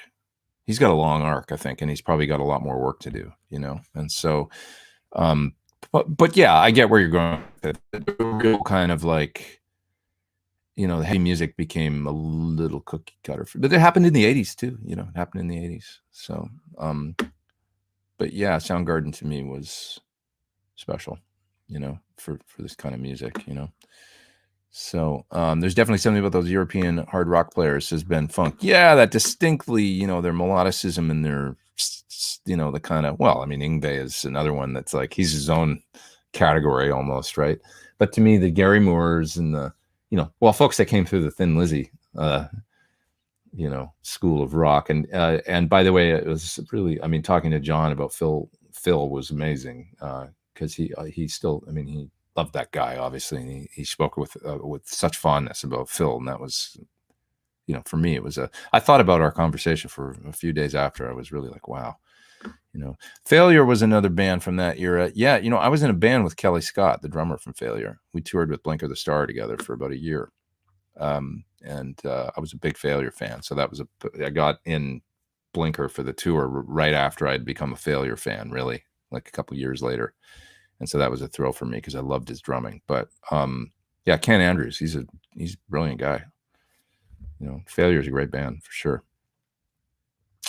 Really great. Dark. Holy shit, were they dark, right? But great stuff. Saturday Savior, that's a dark one. Great stuff.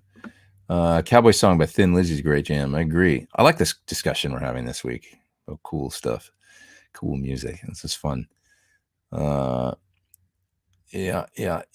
What else have we got here? This is true. We've stopped talking about guitar. We're just having a broad music discussion, which is kind of neat and it's fun. Tool has wicked Les Paul tones for sure. Adam, great tones. Super bass Marshall that Friedman worked on actually, blended with dual rectifier or diesel or different amps, and they take up different spaces sonically, and you can get a massive guitar sound that way. That dry modern thing mixed with the mid-range and stuff, it's really cool that a Marshall can bring to the party. Gray the Cat says, Pete, keep saying, do you have any hobbies that we'd find surprising, like magic, Magic the Gathering, or pool? No, you know what I do is I ride my bike. I really enjoy that. I like to go to the beach. I throw my bike in the car these days, and it used to be easier when I lived in Santa Monica, but Now I'm not so close to the water, so I'll throw my bike in the car and drive to the beach and hit the beach and drive and go, ride for 10 miles or something. And that helps me keep my head good. I love that. And I like to eat sushi, travel, and I wasn't getting into, although I kind of fell off that, but I was trying to learn Japanese, for a long time. And that was fun too, like using my brain for something, learning something that wasn't music, but sort of similar in some ways, the learning process. Failure didn't make it over to the UK. Is that right? They never got over there on tour, even recently, because they're kind of, they're back together and doing work occasionally. So maybe they'll get over there sometime. I like them a lot. I like Ken. I got to know Ken a little bit from, when I was in Blinker. And then we've emailed and stuff a little bit recently. He's got a great YouTube channel where he does, some recording, mixing lessons and stuff like that. Mark Tremonti is a lovely dude for sure, says T-Top. Did some shots opening for Alter Bridge, and he was a real gentleman. He's a very nice guy. He's really cool. And he's a really good guitar player, So there's that, Terrific. Let's see. If a song takes precedence over ability. Well, that's the other great thing about the 90s was it was more about just the writing and not about licks and shred, wasn't it? Navarro, although limited, was tight and perfect for Jane's Addiction. I think he's a really good guitar player, and I agree. And I like what he did with Chili Peppers. That was some of my favorite stuff from them. Was actually like, my friends are so depressed. That song, I love that song. It's a great song. I can listen to that song anytime. Whereas the other Chili Peppers, I'm not the biggest Chili Peppers fan. I mean, they're cool, and I recognize they're great. And Frusciante is he's the right guitar player for that band. But I really liked that record with Dave. I did. Am I crazy? I don't know. It was good. Yeah. Any thoughts on Dave Mustaine? You know it's them right away. He's got that unique voice. He kind of reminds me of a metal Billy Corgan, where he's got a unique voice and writing style, and he carved out a niche, and it's like very, it's Megadeth, I don't know. Am I crazy with that? Where it's like, because he's not like a world's greatest singer or anything, but he makes it work, and it's cool, And I feel the same way about Billy, where it's like he just owns that shit, and he's not afraid to. I find that inspiring, like. What do I think of the Darkness? Fun, and like some of the greatest riffs. Black Shuck is still one of my favorite Marshall riffs. Sometimes if I'm like feeling like I'm trying to tune in a guitar sound and go, am I anywhere in the ballpark of great Marshall tone? I'll pull up that song because it's a terrific benchmark Marshall sound, I think. Yeah. Dave Manichetti, some of these brands. I haven't thought about him in a long time, from Y&T, right? He's a great guitar player, great sound too, always. That's interesting. Okay, what else we got here? You guys are talking about no internet. Yeah, agreed. No internet was great. 70s, 80s, and 90s.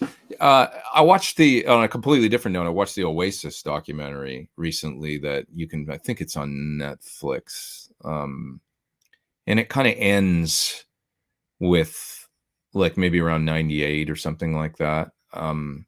With maybe 97, like when they're like the biggest band, certainly in England and Europe, and one of the biggest bands in the world at that point. And they're at some festival performance, sort of saying this was sort of like, we'd reached this peak, this pinnacle moment, like where we're just here. And Noel makes some great points in that. He says, people will never forget the way that you make them feel. And so at those shows, when everybody was so present before the internet and phones, and, everybody was so present and in the moment, and Oasis did have that power, whether or not you're like a fan of that music, they had that power to really get people in that moment where everybody's singing, Don't Look Back in Anger, or any of those songs that were just these epic arena or stadium or whatever kind of like sing-alongs. And they, said that they mentioned in that it was this magic moment right before the internet, that kind of where the internet really took over and kind of became a huge thing. And it was still, wasn't even like not even that many people had cell phones. You know, we had flip phones and stuff, right? But it was a different era, a different time where, you know, I don't know. There's the being present thing, like being really present and part of a feeling like you were part of something special at a rock concert or whatever, where it was this unified kind of like, you know, everybody in the moment thing, which by the way is really, really, really similar to the same thing. Like if you go to like a big club in Ibiza and if you listen to doonch, doonch, doonch music, you know, you might not get it, especially not booming out of somebody's car and going, why does anybody listen to that crap if it's not your thing? But if you go to a big club in Ibiza and there's 10,000 people there and the DJ puts, you know, is really good and is kind of everybody's dancing in the same vibe, you know, and then they do one of those and it builds like that, and then they hit the CO2 or whatever and it goes with smoke all over the floor and the song explodes and it's really loud and everybody goes and they're jumping around, you know. You go, oh, it's the same. It's tribal energy, you know. Everybody's in the moment and just having this amazing time, and it's infectious where you're in this, like during COVID, of course, like, you know, it's like, remember that? But I mean, it's the same damn thing where you're feeling that thing that you would feel at an Iron Maiden show when they bust into whatever, or it's just, you know, if oh, I get it, you know, that kind of music sort of to me only really works in that environment. Whereas, you know, other types of music work when you're listening to it in your car or whatever, driving. But that tribal energy is like, it's incredible, you know? So that's the power of music. But yeah, before the internet, it was a little bit easier, you know, wasn't it, to all feel that. So, okay, that was really fun talking about all that music and you guys bringing up all these great bands and everything. I'll pull it back around to the gear a little bit here. In the market for a Helix board or Neural Quad Cortex at similar price points, do you have any insight or just thoughts around them?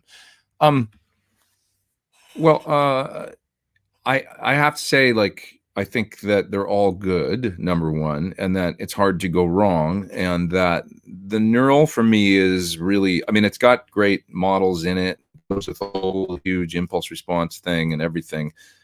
It's a little more limited on the effects than the Helix. Like there's none of that synth stuff or like the, you know, the variety of different reverbs or, you know, there's just a few different delay types in the Neural. There's a few different reverb types that might expand later, but they've really gone all in on kind of the cab and amp models, as well as like the core amp tones and then the capture process. So it gets into Kemper territory at that point. So if you've got amps that you want to capture, or you want to get into that sort of sharing different amps thing or whatever, it becomes more about that, I think. You know, they've got mic pre's in it to capture. I guess the Helix has a mic pre, but it doesn't have the capture thing and all that. But it's got more extensive effects and stuff. The editing is not dissimilar. I mean, the Helix with the way the layout and the blocks, I think Neural probably, you know, took a page from that with the way that they've got their device laid out on the. I got them both sitting right here, so I'm looking at these things. But the all that good stuff, you know. So if amp captures is interesting to you and stuff, well, you kind of got to go Kemper to the Neural. If simplicity, like a supreme simplicity, because the Neural is very simple. It's very simple. There's not, you know, like an Axe Effects, for instance, will have the amp bright cap, or even in a Helix, you've got sag and amp bias, all these different parameters, right? In the Neural, you don't. It's basically the gain, bass, middle, treble, presence, master volume. Those are your amp modeling controls. And then if an amp has a gain boost or a fat switch, like say a BE or something, they've got that in there too. But there's none of the under the hood kind of tweaking stuff. So if that could weigh into your decision. They're a little bit for different people, you know. I would say the quality of the models that are included in them are pretty similar. If you use the you know, the BE and the Helix, or the BE and the Neural, and there's probably videos with these comparisons out there. You probably find they're pretty damn close, and you can load an IR into either unit, into the Helix or into the Neural. And at that point, when you put that final filter in either one, it's going to really EQ them and make them probably sound pretty close. So it's these other features that, you know, like for me, I guess the huge one is probably touchscreen and the ability to capture in the Neural. In the Helix, it would be quantity of effects and, you know, variety of effects. Like there's more, you know, there's just more stuff that you can do in there. So hopefully that's somewhat helpful. I don't know. I hope so.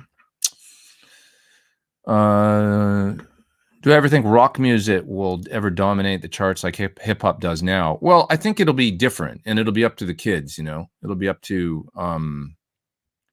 you know, and also pop is heavily hip hop influenced at this point. So whatever they call pop has its own sound, you know. It'll be up to bands to do things that don't homogenize, because I think that a big part of rock, what we talked about earlier with the 90s being so special, is because the music resonated so heavily with people, you know. That music is a lot for a lot of us. I mean, I was in my 20s by the time the 90s happened, so it was a little it was just after when you feel that really, but so I was kind of an 80s kid as far as the music that really resonated with me when you're in that very special age of like 10 to, you know, 15 years old or whatever, where you're like discovering music. And so for me, that was, you know, 81, 82, 83, and all the stuff that came out then that just blew my mind. It was a great time in music too. It'd be like, hey, did you hear, you know, the new Van Halen, Diver Down, or 1984? No, but did you hear the new Prince album, and then Thriller, and the Pretenders, and ZZ Top, and you know, everybody that was coming out with these, like every week there was some amazing new record coming out. Rolling Stones' Tattoo You came out in 82, right? Like, you know, I heard Start Me Up when it was a new single. And the Stones were all in their mid to late 30s, you know. It was like still new music, you know, like they were the young, still relatively young, you know. So into the 90s, I was a little bit older, but that music still really resonated with me, as new music does now. That's special. And then I think we got into the 2000s, and I think the most exciting music that came out in the 2000s, to be honest, was like Eminem and stuff, you know. It was like, because that brought hip hop into the more into the mainstream of pop and stuff, because of his, you know, whatever, I don't know. I mean, it just kind of bridged the gap, you know. You've got this guy out there, Eminem, all of a sudden kind of mainstreaming, you know. I guess it's like, it's to a degree, it's like white kids and stuff like that. It pulled them in and then allowed them to listen to all that other music. And truth be told, all the artists that were doing that kind of music then, like, he sort of blew the door wide open for your suburban kid or whatever. And then it just took over because it was so interesting. And we saw that like hip hop culture kind of become a part of, like, he almost busted, like, I guess that, like, maybe it was a racial barrier or something. So, and we saw it just kind of like, that was really the music of the time, that where it got blown wide open and then people started listening to it. It's almost like when it took the Stones to get people to appreciate Muddy Waters or something, you know, and the great blues artists and stuff. So it's like, it's unfortunate it has to be that way, but I guess that's kind of what happened. And so with rock music kind of being a little bit more homogenized, and then the creativity that was going on in that, because they really had no barriers as far as production goes.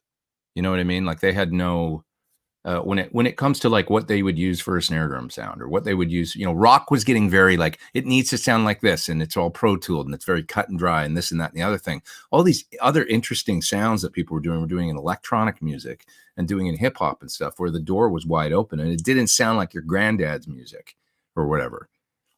I don't know. So in rock, if it's going to happen, it needs to be that, where it's like the young, you know, because like, it can't be the same old, same old. It's got to be, that's kind of why I'm not the Greta Van Fleet guy or whatever, you know.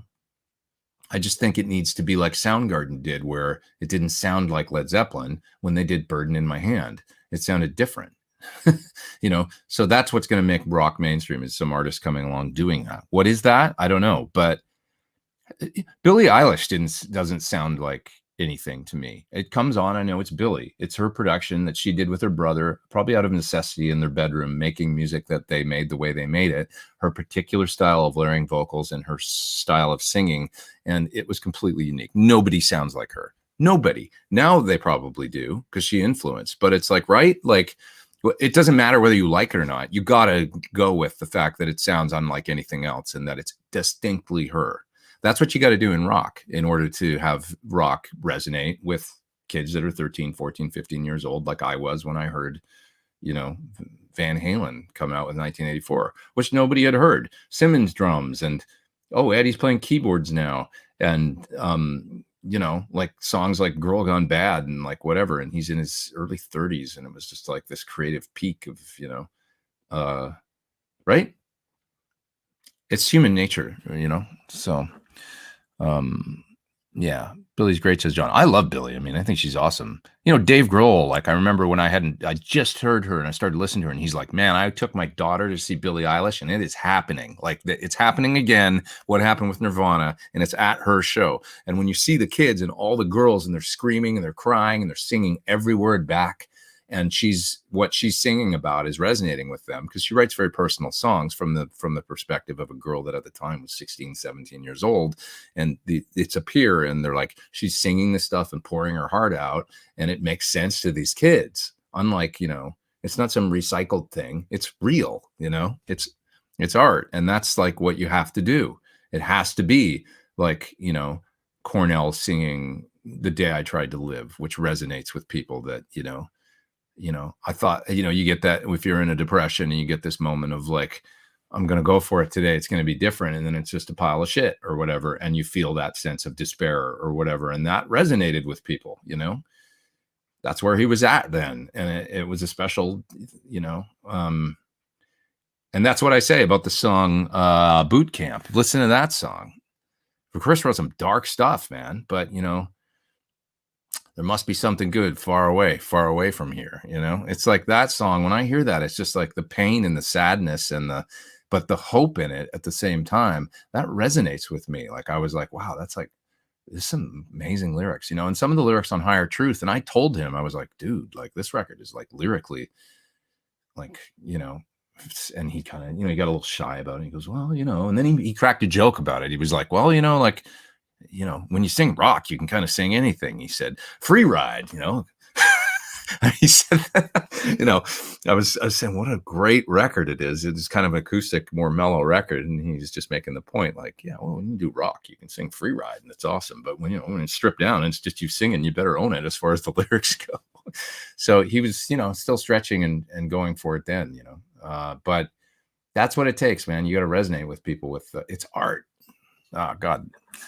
I'm wired on coffee today. On and on and on and on. We still got 640 people online though, so why the hell not? I'm going to keep going. So nice to have you all here.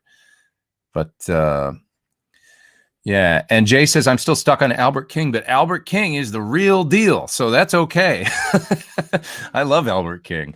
You know, I mean, yeah, I like Freddie King too, man, and BB King. God, it's good stuff. I mean, come on, that's why that music was so, you know. God, BB was like, you know, I bought you a brand new Ford. You said, I want a Cadillac. That shit is amazing, you know, just the lyrics. So Sunburst Rat said, I miss Chris so much. I do too, man, every day. I do too. Yeah. Jonathan said, Eilish needs a happy pill. No, she does not. She needs to just make her art. I'm sure she has many happy days. And she'll ebb and flow some of the greatest music was that. I mean, it's this Alanis Morissette was the same, right? I mean, that music resonated with, I mean, it sold like 20 million plus whatever copies because she wasn't screwing around. She was 21 and pissed off. And, you know, and it connected, you know? So I like it. So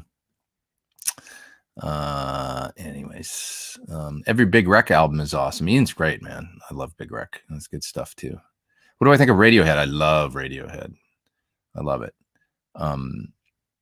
Like, have you guys seen those like In Rainbows when they do them live? I don't know what they're on YouTube. If you look up like In Rainbows studio session or live, they play the whole record from front to back, and it's oh God, it's good. It's so friggin' good. But yeah.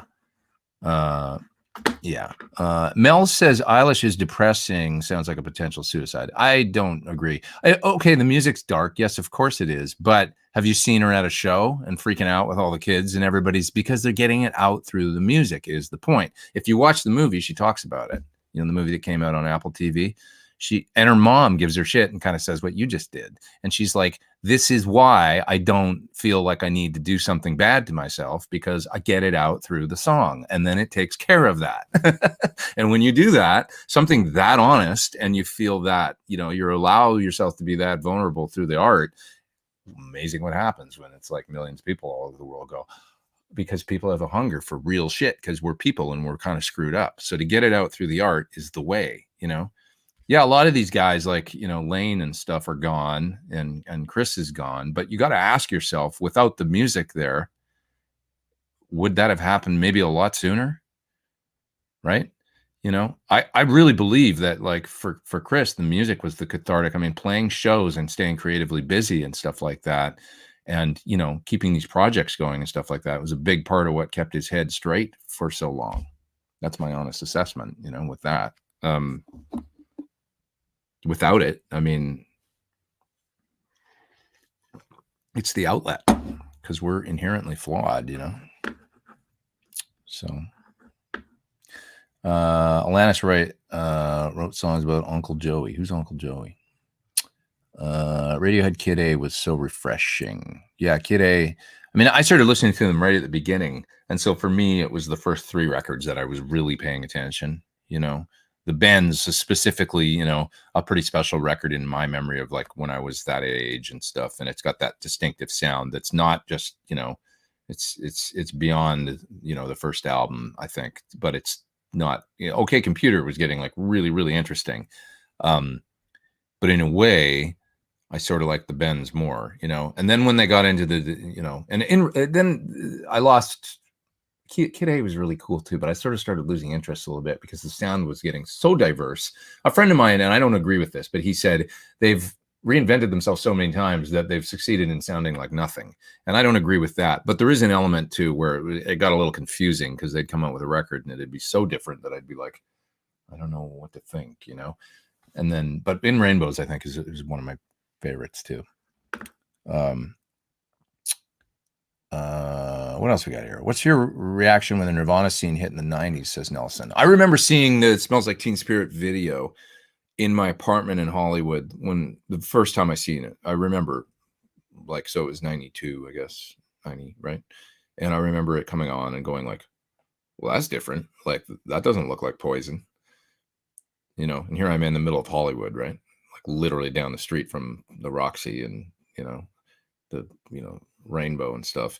And I see this thing and I'm like, and my reaction was, it was fresh, you know. I was like, man, it reminded me of, I don't know, punk rock. I mean, I was like, well, I haven't seen anything like this for a while. This is so different, you know. And the energy was there, kind of like Billy, where it's like, well, that's got a sound, and you know it's them. They don't sound like anybody else, that's for sure. But there's a bit of Beatles going on, you know, in the chord changes and stuff,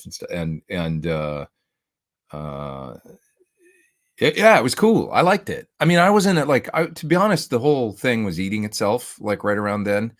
You know, I love, like, don't get me wrong, I listened my ass off to some Rat and you know, Motley Crue, and I enjoyed the hell out of it and stuff. But it was all getting a little tired by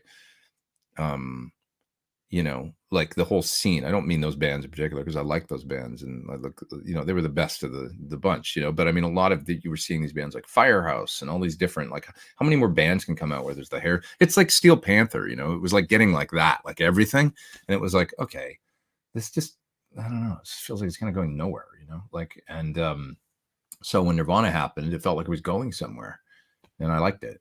You know, and I really actually enjoyed because I didn't really want to be in a band like that. Like, I didn't want to, you know, be like that guy. So like, I felt like when the scene exploded and it kind of all went away, like the LA thing, and then like other things started happening, Jane's Addiction or whatever, there were an LA band that came out of that time, and it was like, well, that's interesting. And it was like, it was kind of more, okay, the rain used to be the ads in the paper. And we talked about this at Jennifer's course yesterday, where you'd see the ads in the paper, only long hair apply for, you know, no pussies or whatever. It was like, you know, only, you know, no MI students. I was going to MI. It was like, no music, you know, school geeks. We want only, you know, dirty rock and roll, or, you know, like, we're going to be take it to the top, like all this kind of bullshit in the ads in the paper for guitar players. And I was like, yeah, I don't really feel like I fit into that, you know. That's not really, I don't think Eddie Van Halen would have felt like he fit into that, you know, if that was an ad that, you know, that wasn't what it was about to me. It was just, and so when it all kind of went away, the doors opened up in a way for different types of music and bands and guitar players and bands to form and not be so cookie cutter and be so, you know. I mean, one of the first bands I got in that got a deal actually towards the late 90s had a girl singer, you know. There was no bands in the rock bands that had girl singers in the 80s. That wasn't a thing. So we could probably, you know, some industry person would have told us that wasn't cool. But we had this great singer. She sounded like, you know, she could do Janis Joplin and all kinds of stuff. But we were a rock band. Well, rock pop kind of, you know, it was in the era of when garbage was, you know, and all that. So there was some programming going on and stuff like that too, to the element of the sound of the band. But that was a thing that we could do with this band. And we almost got a huge record deal on RCA, and who knows what would have happened. Life would have been different. But anyways, that was a thing. And that wouldn't have been a thing 8 years earlier in 1991 or whatever, because the doors were so closed to that, you know. But by 98 or 99, it was like, yeah, you can be in a band with a rockin', you know, girl front person that's, you know, doing stuff that sounds similar in that, you know, creative vein to like garbage and stuff like that. So I found that more fun, you know, to me. I don't know. That's where I'm coming from. But yeah. You're saying Pat Benatar and Hart. Yeah, but that was by 88 or 89 or 90. I'm telling you, like, I'm telling you that you gotta understand that a little, like 2 years in the music business, you'd hear things from A&R people like, nobody's signing bands with girlfriend singers. I was in the band Five for Fighting, right? Which isn't even a band, really. It's one guy. It's John Andrazik, right? The band that had the song Superman and 100 Years. So I toured with them for a year back in the early 2000s. Five for Fighting is called Five for Fighting because a music business person told John Andrazik that it wasn't cool or that he couldn't be a male singer-songwriter because there was none in the industry right then. It wasn't hip or wasn't happening. Can you imagine that in the era now of like when we've had John Mayer or you know, Bruno Mars, or that you would tell a guy that he couldn't be a male, like, no, you need to have a band name. This needs to be a band. And Andrazik went with it because that was the thing at the time. And he said, okay, I'll call it Five for Fighting. That's the name of my publishing company. It means 5 in the penalty box when you get, he's a hockey fan, right? 5 minutes for fighting. That's what it means. So he was like, he didn't fight it. He was just like, all right, I'll call it for five for Fighting. Well, a lot of people came through the band over the years, but it's really just his project. Now I think he calls it John Andrazik and Five for Fighting. But that's the kind of stuff that business people would tell you. And we would hear that stuff too. Like, and then No Doubt happened, right? If you think about it, even in the grunge era, there wasn't a hell of a, okay, you had the Lilith Fair thing. That was different. They weren't rock, right? You know, you had Liz Fair, you had Alanis, but they were solo artists. That made a difference. Like literally being a band with a female front person wasn't Liz Fair or Alanis. That could be a solo artist. Oh, okay, that's okay. But no, you can't have a rock band with a girl singing. This is the kind of shit that we would hear from labels. It was so maddening. And this is why I'm so into just doing my own thing now and not involving other people and getting, you know, other folks involved in things. Because it's like, this is the thing where some guy gets it. It's like human nature. Everybody wants a little, well, I think it should be like this. And it's like, you know. So anyways, you know, then finally, like when No Doubt happened, Garbage happened and stuff, it was like, oh, there's a couple female fronted bands, you know, so now it's a thing again. Okay, so probably get a deal. It's like, anyways, Peter Evans is in the super chat. He says, hey Pete, need more coffee. I'm like wired right now. I can feel it, but it feels good for doing the show. I like it. Rambling a mile a minute. Killer show. Shopping links for, sorry, Peter, I don't understand. For like, oh, you mean for buying coffee? I don't know. I get intelligentsia at the Whole Foods. I think we're gonna get a nice coffee maker around here. I've been talking to the powers that be around here at the studio space, and I think we might make that happen. I think I've mentioned that before, though. We just haven't done it yet. Creighton Jukas is up there. Jukas. I'm sorry, I can't say your last name. Creighton Jukes. I think I got it. Up there in the super chat. He's in Canada, and he's a nice guy. Thank you, good sir. I appreciate it. I loved a lot of alternative that came out in the early 90s, like Crash Test Dummies. I like Crash Test Dummies. Once, that song, that was cool. Weren't they from Winnipeg? Good Canadian band. Some great Canadian bands came out of the 90s, like Sloan. Love it. Yeah. I have a troll, somebody's saying. Do I? I think somebody took care of it. My friend Ben. Thank you, Ben. I appreciate that. And Creighton once again saying, love your demos. They're unbelievably musical. Straight up bought the Nunaber Immerse Mark II after watching your demo. Thanks, man. That's a great pedal. I feel like I forget the Nunaber, folks, sometimes, and I'm remiss just because like so many pedals out there. But sometimes when people ask me about delays and reverbs, I don't bring them up. I should, because they're great pedals. Really, really, really good pedals. Yeah. Naive Steve says, I found Beatles Ground Zero and it's not the Cavern. Are you talking about that other club that was actually in somebody's basement? I think it was Pete Best's basement, wasn't it? Is that what you mean? In Liverpool, where they used to jam even before, like pre-Cavern. And it was kind of like a, it was essentially, it was like they put built the room in the basement or something. It was like Pete's basement, I think, where they used to go play. Maybe that's what you mean. Yeah. What else we got here? Hi, Peter. I have a session. Need advice if possible. Exotic EP boost before or after overdrives. You can use it either. If you put it before your overdrives, it's just going to kick them into more saturation. If you put it after, you're going to get a volume bump and a little bit of the character, because it's kind of almost like a colored boost. So it depends if you want more volume or more saturation. Well, I guess I better go pretty soon. Remember L7? Yeah, I totally remember L7. They were a great band. Punk rock band. One of the, I mean, who else? There's Slater Kinney, too, was another cool, like really cool band from that era, for sure. From the 90s. The good old 90s. No doubt had been around for 10 years before they got discovered. Probably largely because they were different. And once again, had they were doing the ska sound thing. It was a different sound and different, a lot of these bands had to work at it for a while. I mean, Nirvana was around for a long time. Soundgarden formed in 84.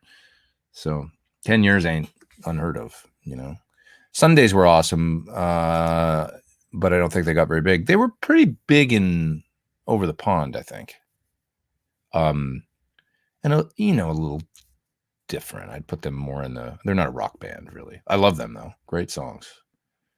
Did you play with Five for Fighting in the early 2000s in Portland's Pioneer Square? Probably. I did just a year with them, but it was like late 2001 to late 2002 was my time touring with them. And it was fun. So kind of the step up, bump up in my touring, like all of a sudden I was in a band that was, we did tours with Sheryl Crow and with the Goo Goo Dolls, and this record was selling 25,000 copies a week and doing really good and building, and it was like, oh, this is a thing, we did all that big, late night. I played on Letterman for the first time with them. I did Leno and did all the daytime TV, and I remember playing on CNN on Larry King Live, right after 9/11. I remember we did it.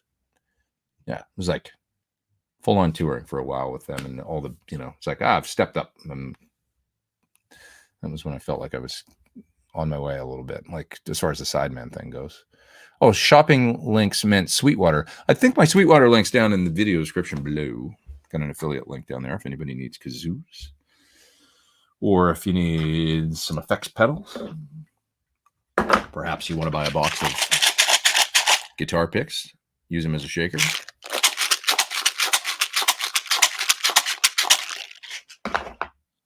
Sweetwater, they got you covered. A TC Ditto looper. I can't pick that up. It's wired in on my desk here. I suppose I should split. It's 2:21. How long does that mean I've been going for? 11:45, almost 3 hours. Yeah, probably time to go.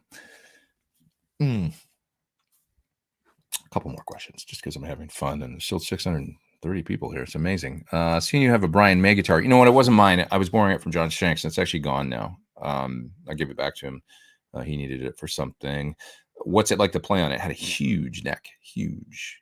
That said, it's a great guitar. It was custom built by somebody to be just like Brian's. But I think Brian May guitars, the ones that are like under $1,000, they're probably made in Korea, I think, are pretty damn good. So you could always get one of those and get in the zone. I feel like with his sound, you don't, as long as you've got like the guitar with those Burns, pickups in it and stuff, and you can do the switching, you can get really close. Like it doesn't have to be, people get crazy about it. But I like the This ones I've seen in the store that are the Brian May brand, and you can get all the different colors. You get a black one with gold hardware, which looks really classy to me, and I'll probably get one eventually.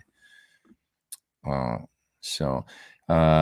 Meadowfield says, always a pleasure. Take good care, everyone. See you, sir. Thank you for being here. Appreciate it. Any tip to have a cleaner distortion sound? Depends what pedal you're using or an amp. Cleaner, something that can tighten up your low end. Like, this is the thing that people use tube screamers for in front of Marshalls or super overdrives and stuff back in the day, because they lop off the lows and it helps your amp stay tight. So if you're trying to clean up a JCM 800, that can be great. Modern pedals that do that would be like the Nano Attack or the Precision Overdrive from Horizon Devices. They've got a low cut knob on them that lets you tighten up the sound. Some of the Friedman pedals do that too. Like I think the Golden Pearl might have the low cut on it that lets you drive and also tighten up the lows to clean up the sound. And then like a pedal like this one that this guy, you made me think of this because this is the Gladio, and it's got a clean knob on it that lets you blend in clean signal into the distortion, but it doesn't sound like that separate clean and dirty thing. You can hear it in the video I did for it. It's on my channel. Put it out the other day. Great sounding pedal. Regards from Poland, says Clown 321321. What's up, man? Haven't been over there for a while. I had fun in Poland though.